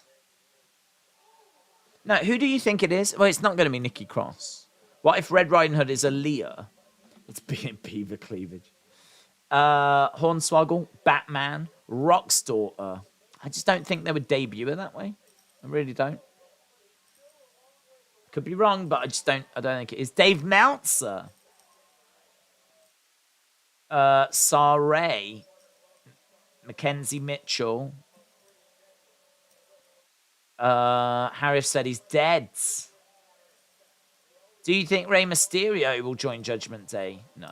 It's Von Wagner. My name's Brim Weevil is adamant that it is Mackenzie Mitchell. It won't be AJ Lee. I don't think it's Carmella. I don't think Dana Brooke. I don't think Dana Brooke. It might be Dana Brooke. I don't think Dana Brooke. Mella. I don't think it's Mella. I really don't think it's Mella. You said Trey. Noel Foley said John. Let's go Mackenzie Mitchell then, because Brim Weevil is adamant that it's Mackenzie Mitchell. And I'll go then. Let's see. T-Bar, yes. Yes, we know that Dominic Dijakovic is coming back to NXT. Is this... Saray is actually a good shout, actually. I like the Saray suggestion. I think it's Isla Dawn. Mackenzie Mitchell.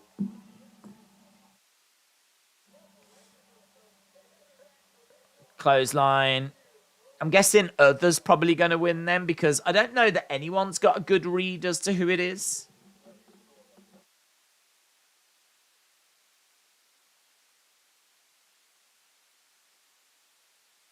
See, I don't think it is going to be Mackenzie Mitchell. I mean, she's a commentator. She's not going to be doing wrestling, is she?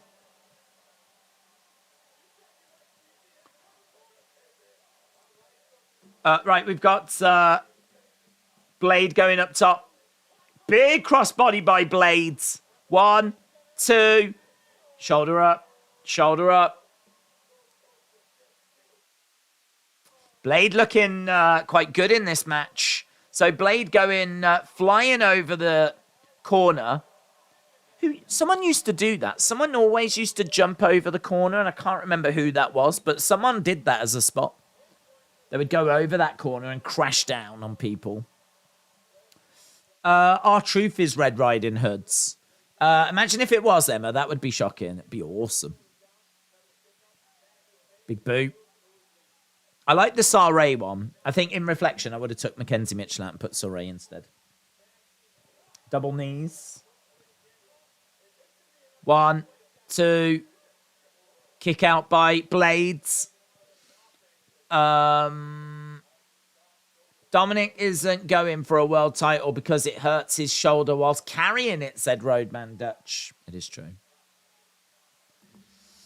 Big strikes by both competitors right now. No one's got the advantage. We've got about 45 minutes left of the show. Don't forget, we will do a review. It'll be about 20 minutes long. It'll be in about an hour after the show finishes on the second channel, but you will be able to listen to it on Google Podcast, Stitcher, Spotify. Not Apple Podcast yet. I've still got that to do. Against the ropes, tag, kick to the midsection. Oh, planted down. Looking for the pin. 1, 2. Shoulder up. Shoulder up. Shoulder up. Edris Enofe was looking for the pin. Goes down, kick. Pretty deadly, back in control. Knee strike by Enofe. He goes down, looking for the cover. 1. Oh! Oh! Looked like it was going to be a 3 there by Enofe, but shoulder up. Blade goes over to the corner. Up on the shoulders. Against the ropes. Goes down, straight to the back, and again. Picks him up on his shoulders. Against the ropes goes, gets caught on the ropes. Into the corner.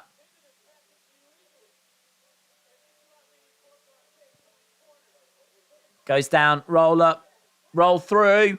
1, 2. Oh, kick out by Pretty Deadly. Mitchell said Sami Zayn used to do it in early NXT days. It's not Sami I was thinking of, to be honest. I really cannot remember who I'm thinking of. Not Sami, though. Sami doesn't ring the bell. Against the ropes. Oh, here's Pretty Deadly. Look like they're going to get the win.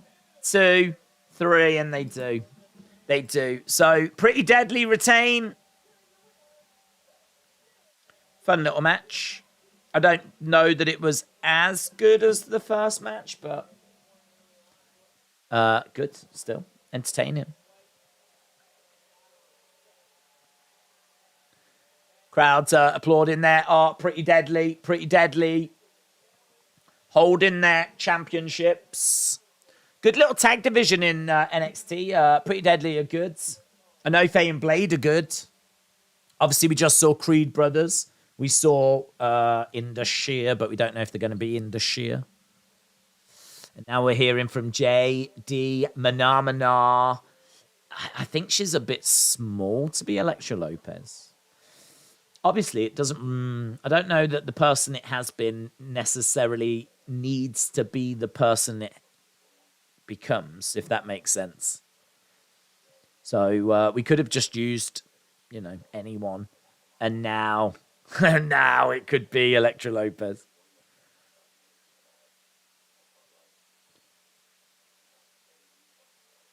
Necessary evil. I've got a devil inside me. A darkness that others shy away from, says JD.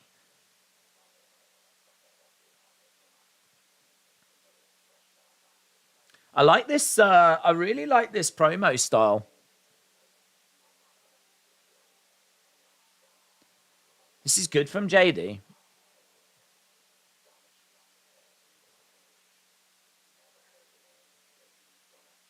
You're going to wish you never heard the name JD McDonough. Yeah, good. I like that.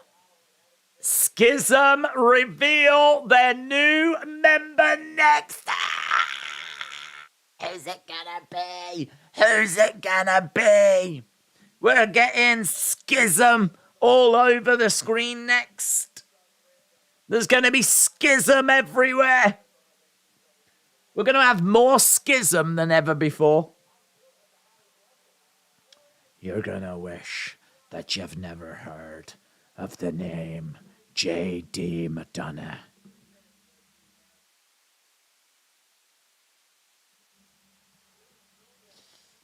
How do we know it's a female? Well, there seem to be some bumps around the boob area. So I'm leaning towards it being a lady. Yeah, it is true. I mean, if it turns out to not be a female, I will be shocked. I'm sure I saw some bumpage. Perhaps it's Trini? Little Red Riding Hood will be Santina Morella's female character. Have they revealed yet? No.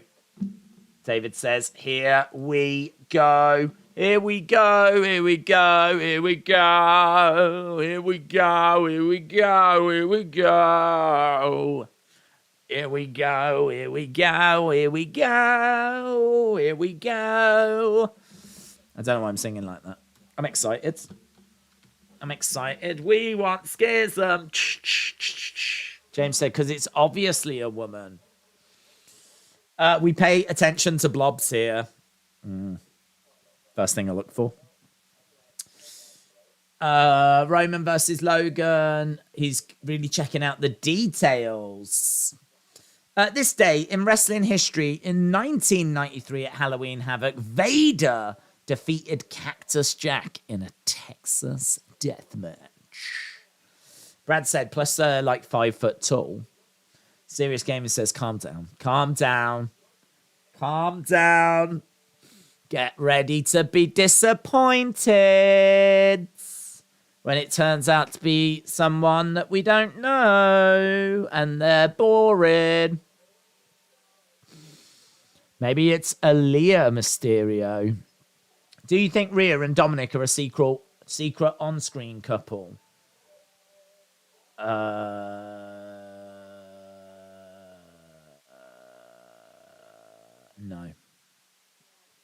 No.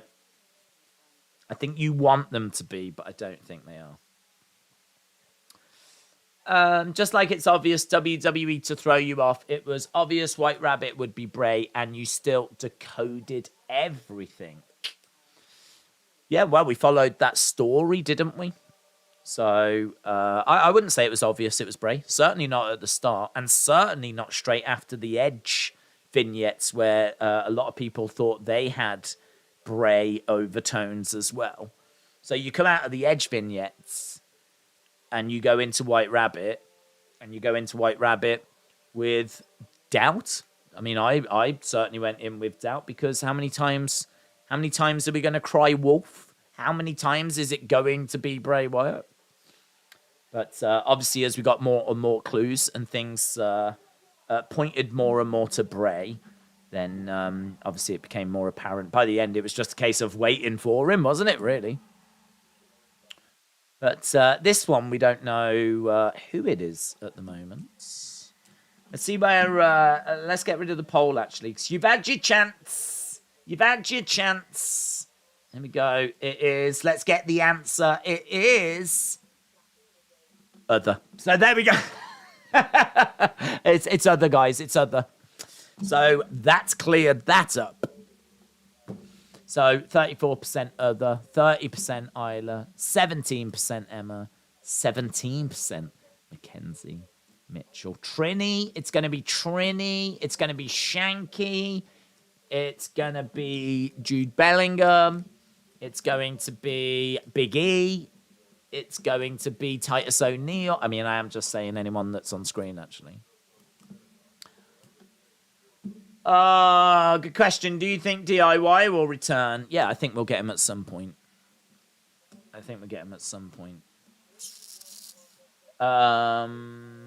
Ollie, the debut tonight. Poll fail. Yeah, I'm really pleased we did that poll, for it to completely fall apart. It's Harry Maguire. Oh, well, good. You can do something useful. Come on. Schism. We're backstage with Zoey Stark. She's looking reflective. What's going through your mind? I had the tag titles in the palm of my hands. I busted my ass. And it was taken away. Kayden and Katana are two of the luckiest women. I'm so sorry, says Nikkita Lyons. Things happen. How did the ref not see the tag? We got a rematch. I'm down for the rematch, actually. Down for the rematch. Rematch. Here we go. We've got a heartbeat. That's probably symbolic of Dominic Mysterio. He is the heartbeat of professional wrestling.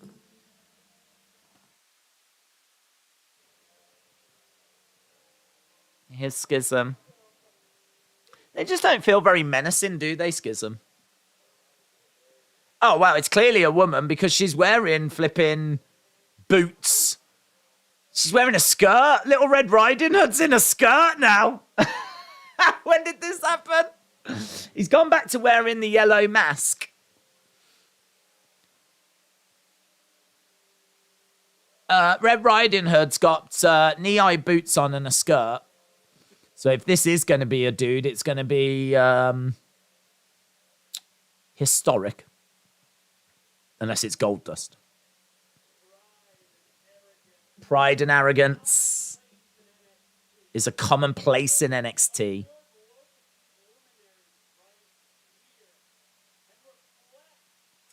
Who are you? Who are you? Who are you?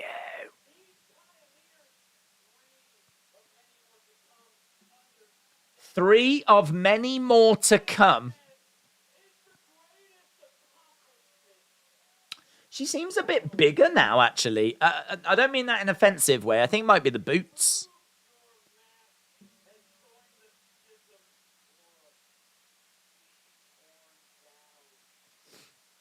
Remove your mask and join the schism or be torn down. Right, well, I knew it was him. NXT.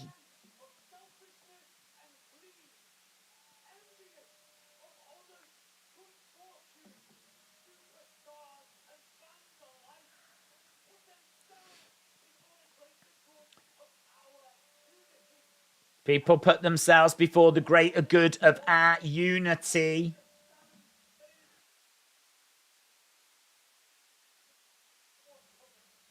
It's a reflection of your own shortcomings.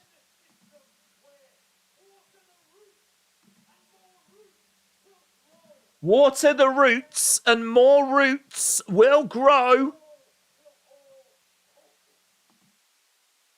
Great advice, guys. Water the roots, yeah? Water the roots and more roots will grow.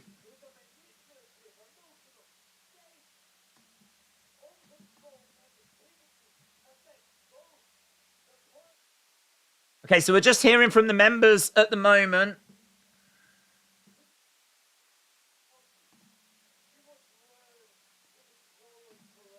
To be truly healthy, you got to learn to control it correctly. They're really building this up. I'm worried that we're going to get there. And I'm going to go, who's that? Taya. He's better than Bray, said Grand Minister. It's Lopez. Is it Lopez? Is it Lopez? I never thought she was like big enough to be Lopez. Who are you? Right, we're hearing from Gacy.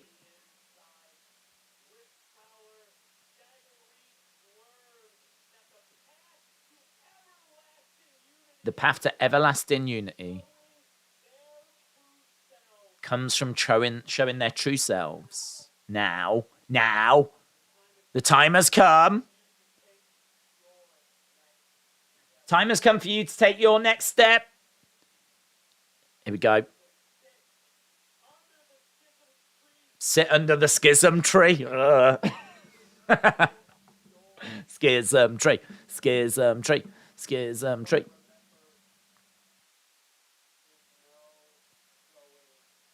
There's no going back. Here we go. Here we go. Here we go. Here we go. She steps forwards. Take it off. Take it off. Take it off. Take it off. Take it off. Take it off. Who are you? Who are you?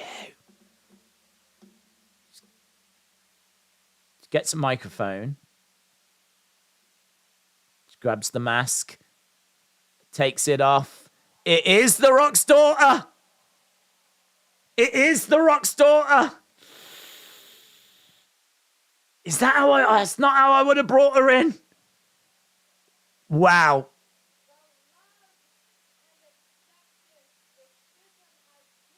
The love and acceptance.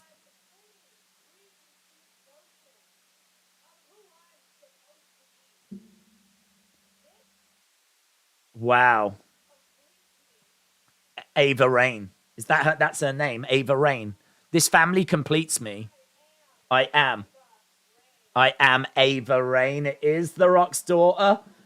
Damn. Damn.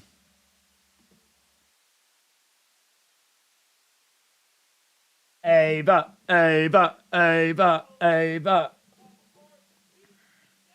That's big news, man. That is big, big news. Ava Rain is here. The Rock's daughter is here.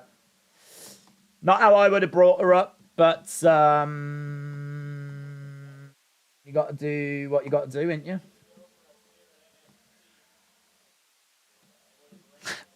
Rock's daughter got told off. Hey, guys, do you remember when The Rock's daughter was being told off? That was Mega Laws, wasn't it?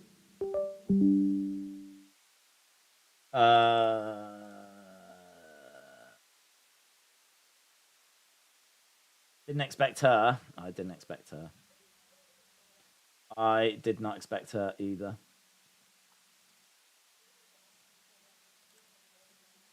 Ava Rain.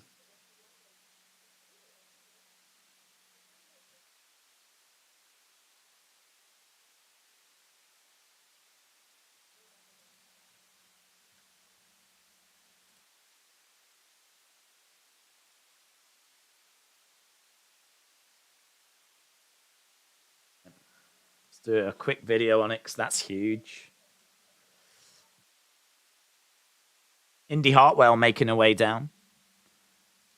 Massive, massive breaking news coming out of NXT. We have been waiting weeks and weeks to find out who is the mystery person that's been showing up in the background of matches wearing this red hooded top. We found out that this is the week that would be revealed. And there was lots of thoughts as to who it could be.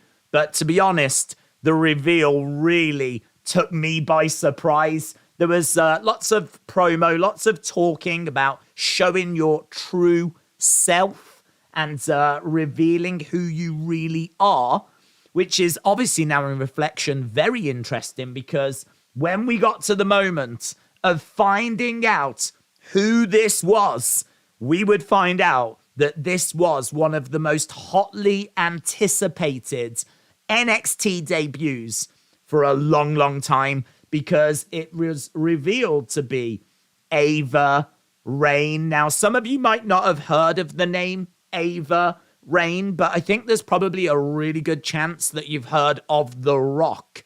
Well, this is The Rock's daughter. We've been waiting for her to debut for quite a long time. And obviously, it takes a long time to have training and go through the performance center. And she's here now. She is in NXT. She's going to be on TV. The Rock's daughter has finally arrived. And she is a part of Schism. And this was done really well. She said a few words. Obviously, she is learning. So it was a pretty standard promo, nothing to get too excited about. But the bigger news is she is here, she is on NXT, and we are going to be seeing a lot more of her now. So not the reveal I was expecting, but a huge reveal all the same. That The Rock's daughter, Ava Rain is her ring name, is now in NXT. Big news. Let me know what you thought about that. I was surprised, as you just heard me say in that little video. I was genuinely surprised. I thought Isla Dawn. I really thought it was going to be Isla Dawn. I was not expecting it to be Simone Johnston. I didn't think that she was... I didn't know quite where she was with her training, to be honest. She's been training for quite a while.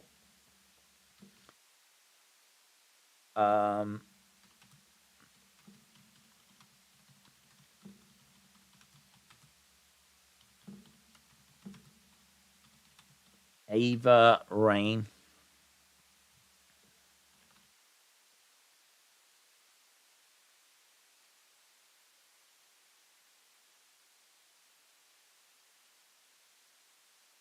Right, let's get this video up so that we can go back to concentrating on the chat. If you are just joining us, we are at commercial break, so you're not missing anything. Indy Hartwell just made her way down to the ring before we went to a commercial break. Good reveal, man. I was convinced that was going to be someone that I didn't know. I was convinced. I was thinking Isla Dawn. I thought if it's not Isla Dawn, there's a chance it's going to be someone that I don't know. And we'll look at it and go, who the flip's that? And then we'll find out their name and go, oh, that was a bit flat. But thankfully, that wasn't the case. Hello, what's this? You have reached the WWE Performance Center. Please leave your name, number, and a brief message. Have a great day. Let go of all your pain.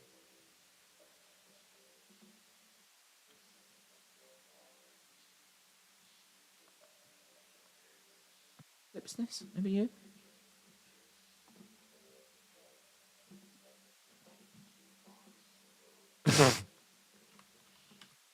Sorry, I can't quite make you out. Let go of all your pain. Let go of all your suffering. Yeah, no, sorry. You sound a bit robotic.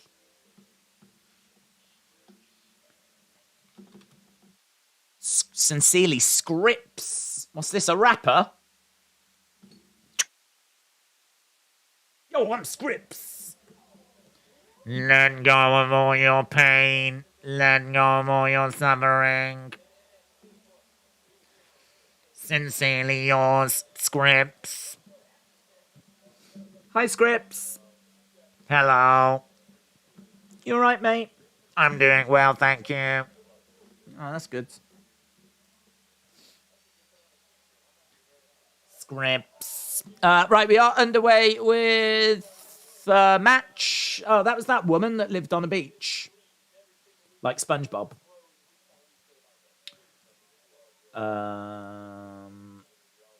Optimus Prime is in NXT.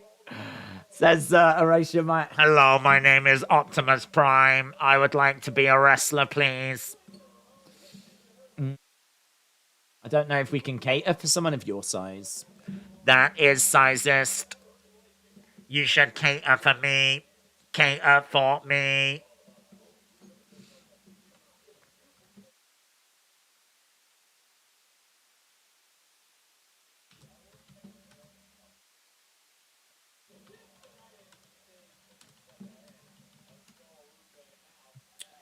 Ava Rain joins Schism. That's awesome, man. That's awesome. Always want like a talking point, and hello, talking point. A lot of people weren't into the Ava Rain name, but I like it. I think it's good. Ava Rain, Ava Rain. Indy Hartwell,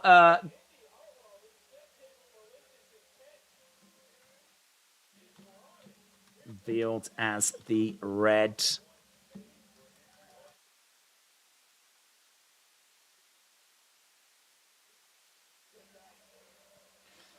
Good win that is for Indy Hartwell. Indy Hartwell picks up victory. Oh, hello, who are you? The flip? Oh, Elektra Lopez is here now. Oh, it's all happening. Jeez Louise. Now Elektra Lopez is in the house.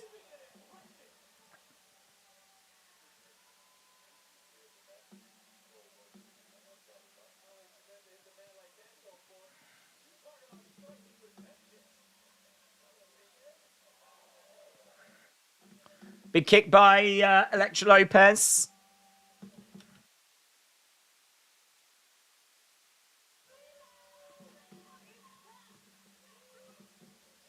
Love you. Love you. I'm back. She's coming for each and every one of us, including... Oh my God, now we're getting Thea Hale. This is like the greatest episode ever. This is the best episode of all time. Thea.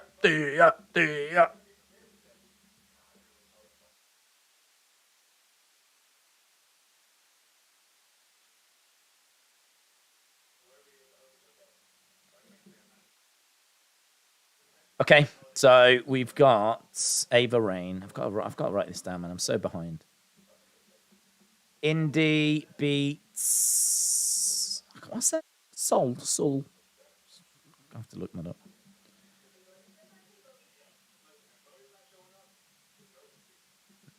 There's no Bodhi.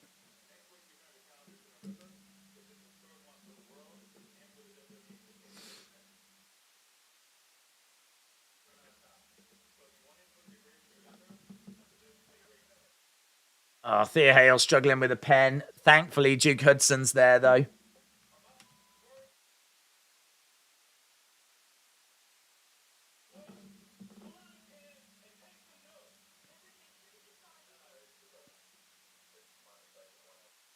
He gave his pen to her. Now he's being told off. Oh, man, I like Duke. Duke just did a solid there for Thea. Whoa, but he did just steal that person's pen now. This is drama. This is some serious drama.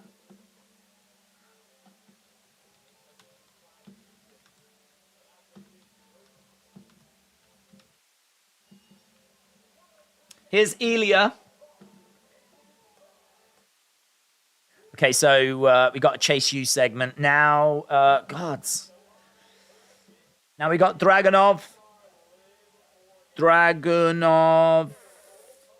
versus JD Manamana. God, it's all happening, guys. It's all happening. Duke Hudson needs to go to the main roster. Grand Minister said Rock Hudson has joined Chase University. Michael said people are saying she should have joined the Bloodline, but she doesn't want to be in her dad's shadow, as evidenced by her tweet when she got her name changed. Yeah, no, it's way too soon for her to join the Bloodline. Way too soon. I mean, like, you ain't going to be seeing her having matches week in, week out, are you? This is a way of putting her on the show and getting her on there and getting her used to being on TV. But actually, she's going to be in the background, isn't she? Quite a bit. She'll have the odd thing to say, but there'll be weeks where she just says the odd line, and that's it. And, I think the idea that she's here, she's going to be having matches every week now. This is it's going to be a slow burn. I'm stunned she's here already, to be honest, but so.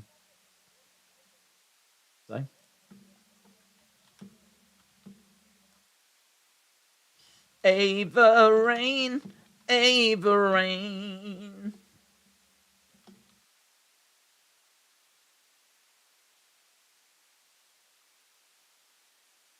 Are you open nights?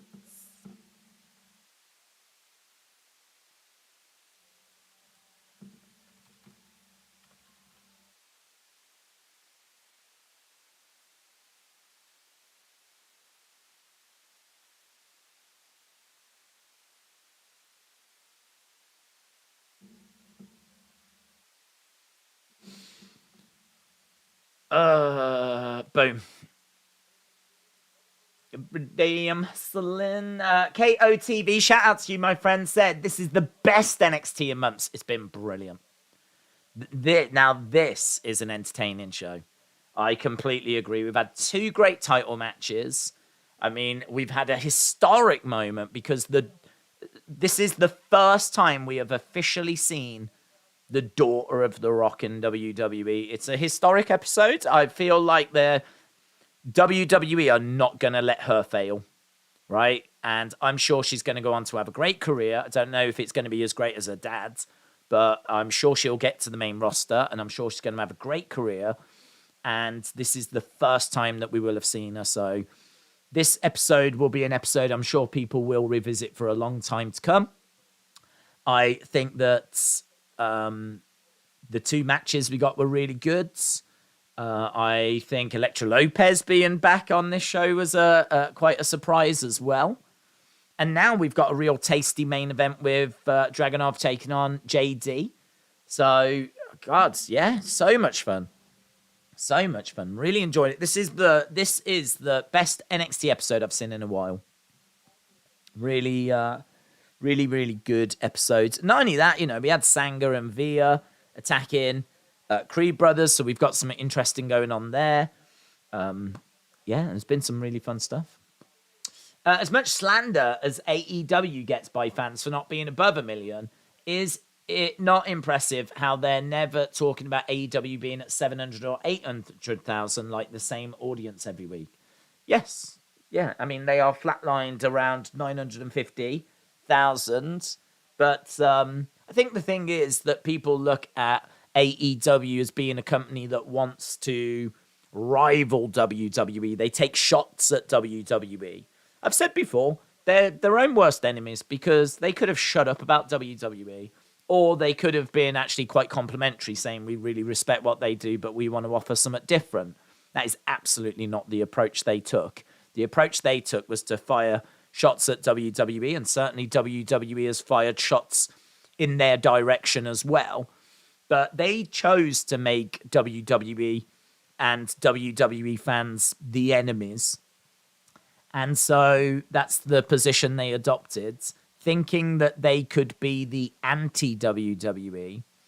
And so now they get compared to WWE, and WWE Raw gets about 1.8, and you've got AEW that can't get 1 million.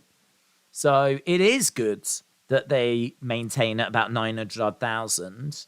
That is good. There's no two ways about it.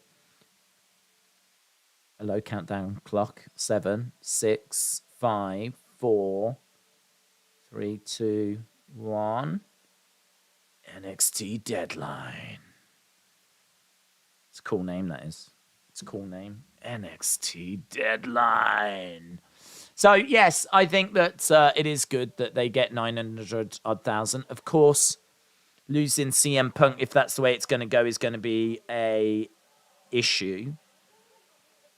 But I think they've got more than enough to maintain that 900,000. But the question is, how do they grow it? How do they grow? NXT Deadline. TJ said AEW will get a lot of pressure from fans because of Ava will get pressure from her fans because of her family. It's a good move to let her grow in NXT.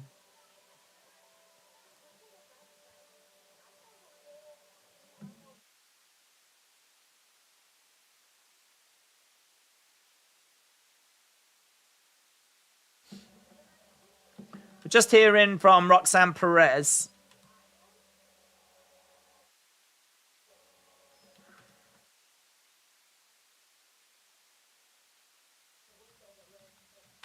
We got Blade and Enofe.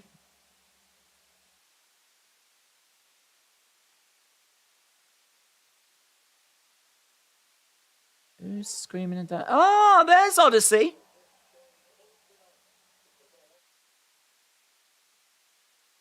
Odyssey said, we're going to go out. We're going to have the time of our lives. Hop up in the truck. Have a bit of fun.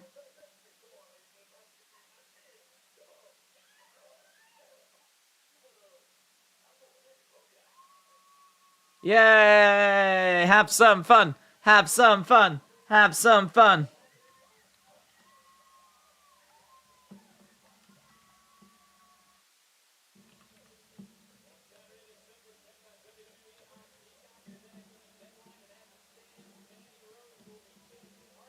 Okay, so look at that. We just had some Odyssey as well. 1 year of Mandy being champion next year as well. Bron Breakker returns next week. So, Odyssey, Jones, parties with Blade and Enofe.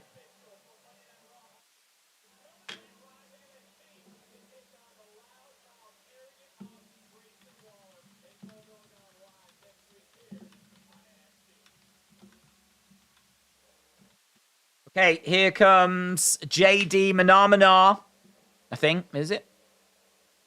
That looked a little bit like an entrance for Legado del Fantasma for a second.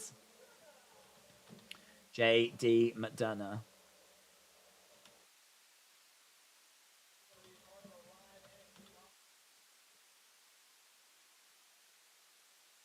I wonder what, has The Rock said anything? I tell you what, that's a bit of pressure put on Joe Gacy, isn't it? That's a little bit of pressure on Joe Gacy. I'm going to be thinking about this all night, said Tim. Odyssey's back. NXT Deadline, get in line or get out. The Future Endeavors premium live event, said Hawkins Jr. Zoom Station said, I've never seen that many cute chicks in my neighborhoods. Apparently Deadline replaces War Games. Good. I have got a very unpopular opinion, but I was not a fan of War Games. I know that War Games goes to Survivor Series. I just hope they do a better job of it than what we got in NXT. I know that's unpopular, and I know that majority will disagree, but I don't care. So I'm actually down for something different. Deadline. One of the things as well is I always think, and this will be a bit of a problem on the main roster, but I always think that when you need a War Games match, you should do a War Games match, not build to a War Games event. So I always feel like War Games is like, imagine if we got Wyatt's against Bloodline, and there was just no way. All the matches kept ending in a farce, and we just needed some way to separate them. Like we needed a match to just finish the feud. You do a War Games, but it doesn't matter if it's like April, May, June, January. Like you just do it. You do it because the feud needs it. Not like let's try and just chuck something together and do it because War Games is coming up. So that was always a little problem, but you're not going to escape that because it's just going to be the exact same thing now. It's going to be at Survivor Series instead, but the hope is there's a few factions on the main roster. Maybe we can actually get to build in like some really good feuds. Ilya Dragunov versus JD McDonough. Right, I've completely botched that. Ilya Dragunov versus JD McDonough. Now, this is our main events. We do tend to get an overrun, don't we? So I'm guessing there'll be an overrun. So, yeah, we might have to wait a little bit. Right, we've got Dragunov. Dragunov with a kick. What's your take on fans saying CM Punk wasn't a draw based on ratings? If you look at merch, tickets, fan interest, WrestleTix tweeted ticket sales for AEW tomorrow is 2899. I think that he was a boost.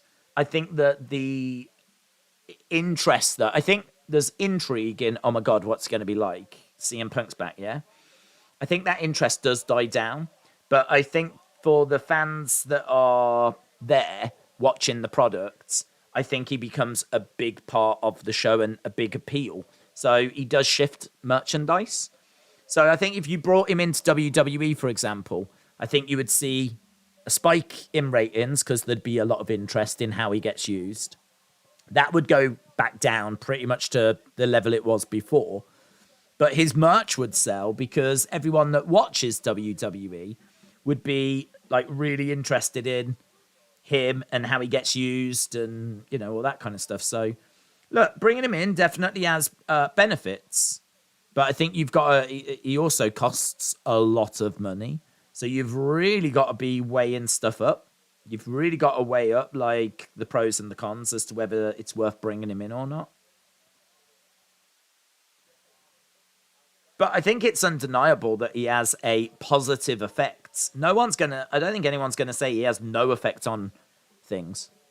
We've got a couple of medics checking on Ilya. Ilya went hard into the edge of the commentary table.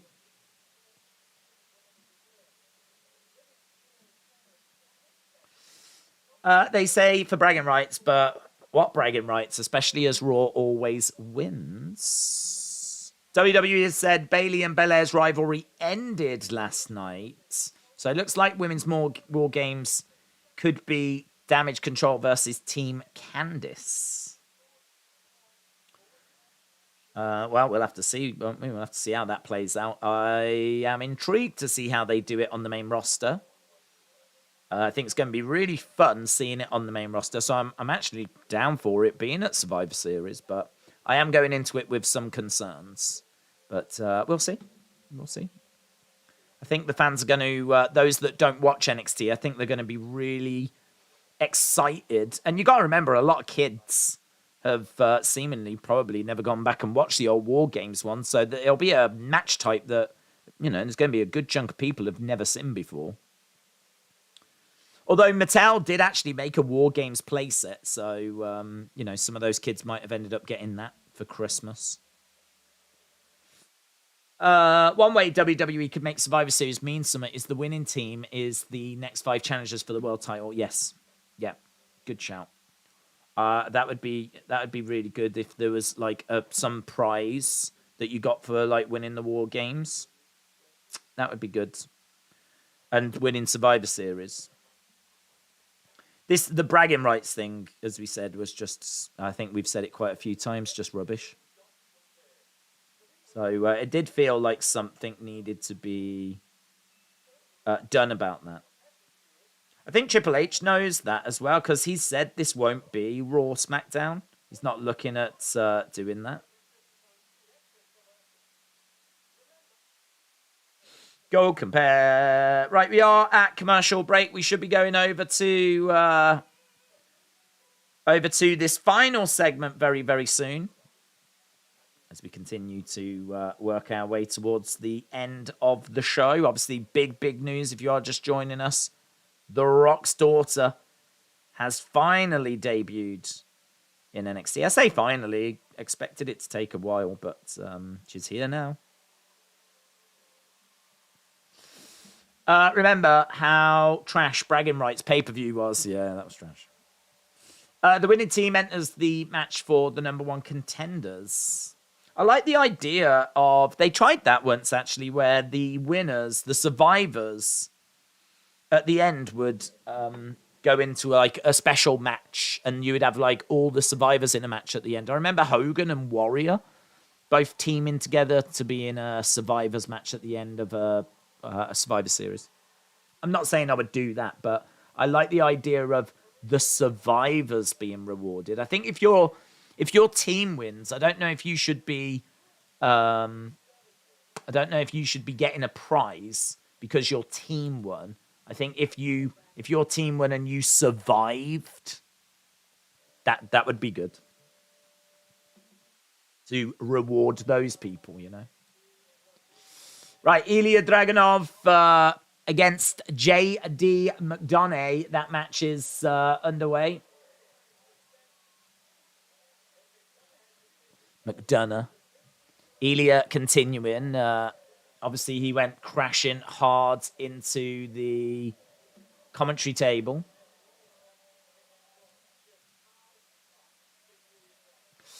CM Punk is great, but he's definitely not coming back to WWE. But if he doesn't, I won't be happy, as I think there are other stars who deserve the spotlight, like Kevin Owens.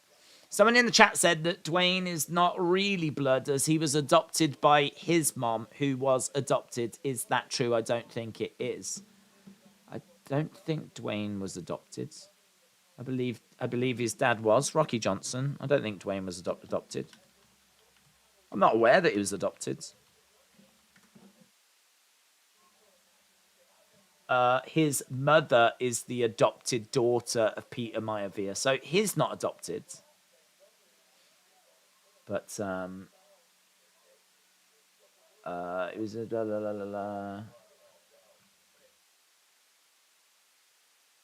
Yeah, I mean he is.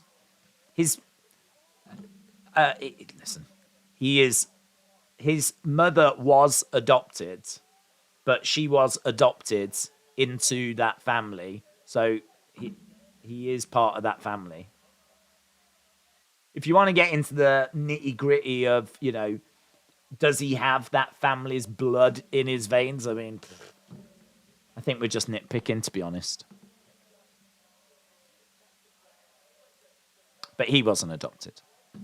That Survivor Series with Hogan and Warrior at the end was the first wrestling video I had. I've seen that event about 1,000 times. I actually don't know what one it is. If I was to guess, I would say 90. Maybe 89. Mixed Match Challenge winners got 30 spots in the Rumble. Winning pin in War Games gets 30, and the person pinned is number 1, said Deftones. They could do both. They could get rewards by level. Team gets a number 1 contenders match versus the other team. Survivors get title shots.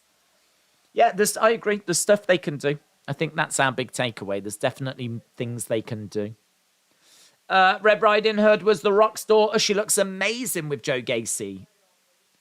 She looked good, and she cut a little promo, and she did all right. Wasn't anything amazing, but didn't need to be, did it? Right now, it's just the shock of, oh my God, she's here. She's someone that people have been excited for.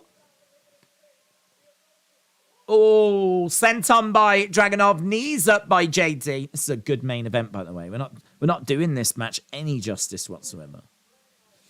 Dragunov with a senton, knees up. He collided into the commentary table, and he's been selling that injury. JD is going to the outsides. Crowds are applauding, clapping as JD climbs up. Chop coming in there by Elia. Clubbing blow to the back by JD. We need JD versus Elia in a 60-minute Iron Man match. It's great. It's a great main event. This is easily one of the best NXTs I've seen in just a long, long time. Beautiful suplex there by Elia. In fact, what I need to do is I need to actually get the form ready, don't I? I could probably put that up now. Feedback form. This is awesome, chant by the fans. The fans are enjoying it. This is awesome. This is awesome. Here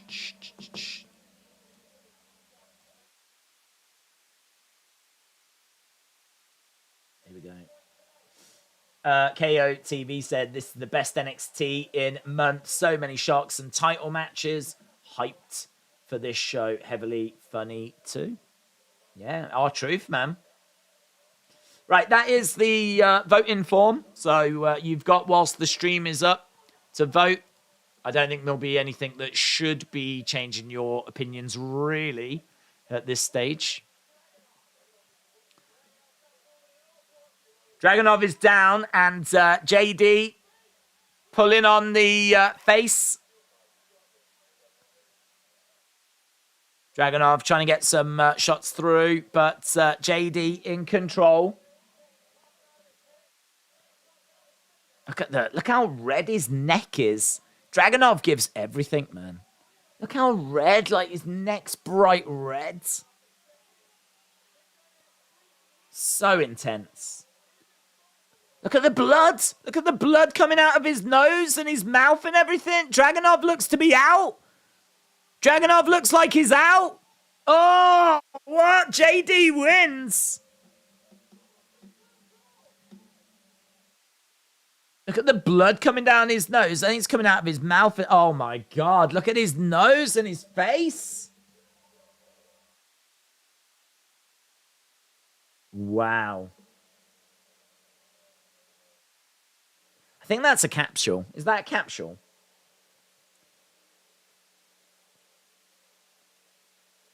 Yeah, it's a capsule. You can see he's like chewing on it or something.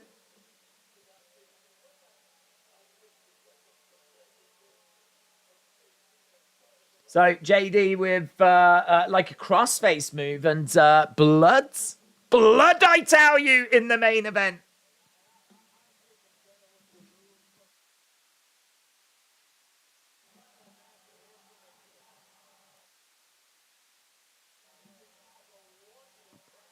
Yeah, it was a great battle. Big clubbing forearm. Wow. Surely now the Vince allegations are done. We haven't heard anything for 2 months. Vince's been out the public eye for a while and things have cooled. I believe the investigation is done. So I think they found all of the payments that were made, but I think the reason why it's settled down is because he's away from WWE now.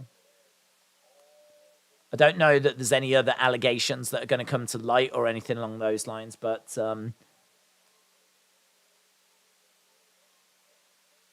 yeah, I wouldn't be expecting him back. So we are seeing Dragunov going on to a stretcher.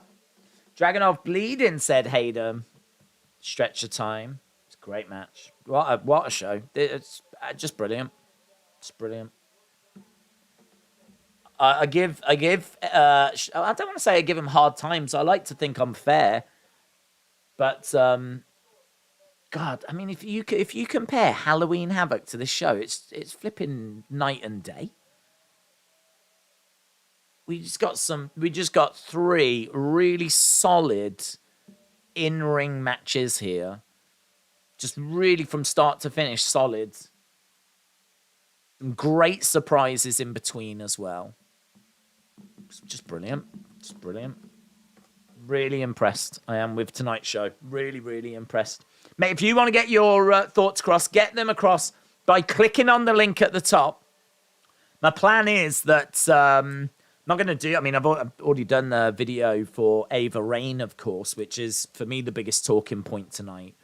But we will do the review, and that will be on the second channel. It'll be about 20, 30 minutes long.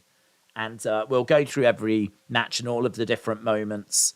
And as we said, really enjoyable show. I think this is going to get a lot of praise on social media. And loads of talking points. Just really good. Really, really good. Could you imagine if WWE puts Vince in the Hall of Fame? And on the day of the ceremony, Wall Street puts out another bombshell. I suppose they'd need to make sure there was nothing on the way or nothing else that could come out if they were to do that. But I don't know if Vince wants to go in, to be honest. I mean, they could just put him in. But if you're going to put him in, then I feel like he needs to give a speech. And it's really hard to know how wrestling fans feel about Vince right now. It's really hard to know because it's Vince, isn't it? It's Vince. It's a flipping legend. But it's hard to know. It's really hard to know because some of those allegations were pretty moody, man. KOTV said 9.5. The show smashed it. Right. We are done, my friends. You've got a few more moments to click that link at the top. Click away if you haven't already. Click, click, click, click, click. Obviously... the review will be up. The review will be up probably in about 50 minutes. It'll take me not even that maybe. But that'll be on the second channel, the Wrestling Daze Clips channel. But as I've said a million times, if you want to just listen to it, we do put them up as podcasts on Stitcher, Spotify, and all those places as well. So a big, big thank you to everyone that joined us tonight. I hope you had a great time. I thought it was a great show. I'm really buzzing off it. I really enjoyed it. And we'll see if AEW can match that tomorrow and keep the good times going. And of course, wow, this weekend, I mean, we've got SmackDown, which I can't wait for. We got Jake Paul against Anderson Silva, which I can't wait for. We always do a Sunday stream on the second channel, which has been really fun the past few weeks. So looking forward to that as well. Hopefully we should get something really good on Friday to talk about. But I'm open to talking about whatever. So, yeah, big thank you to everyone that's joined us. And hopefully I'll see you again next time. Bye for now.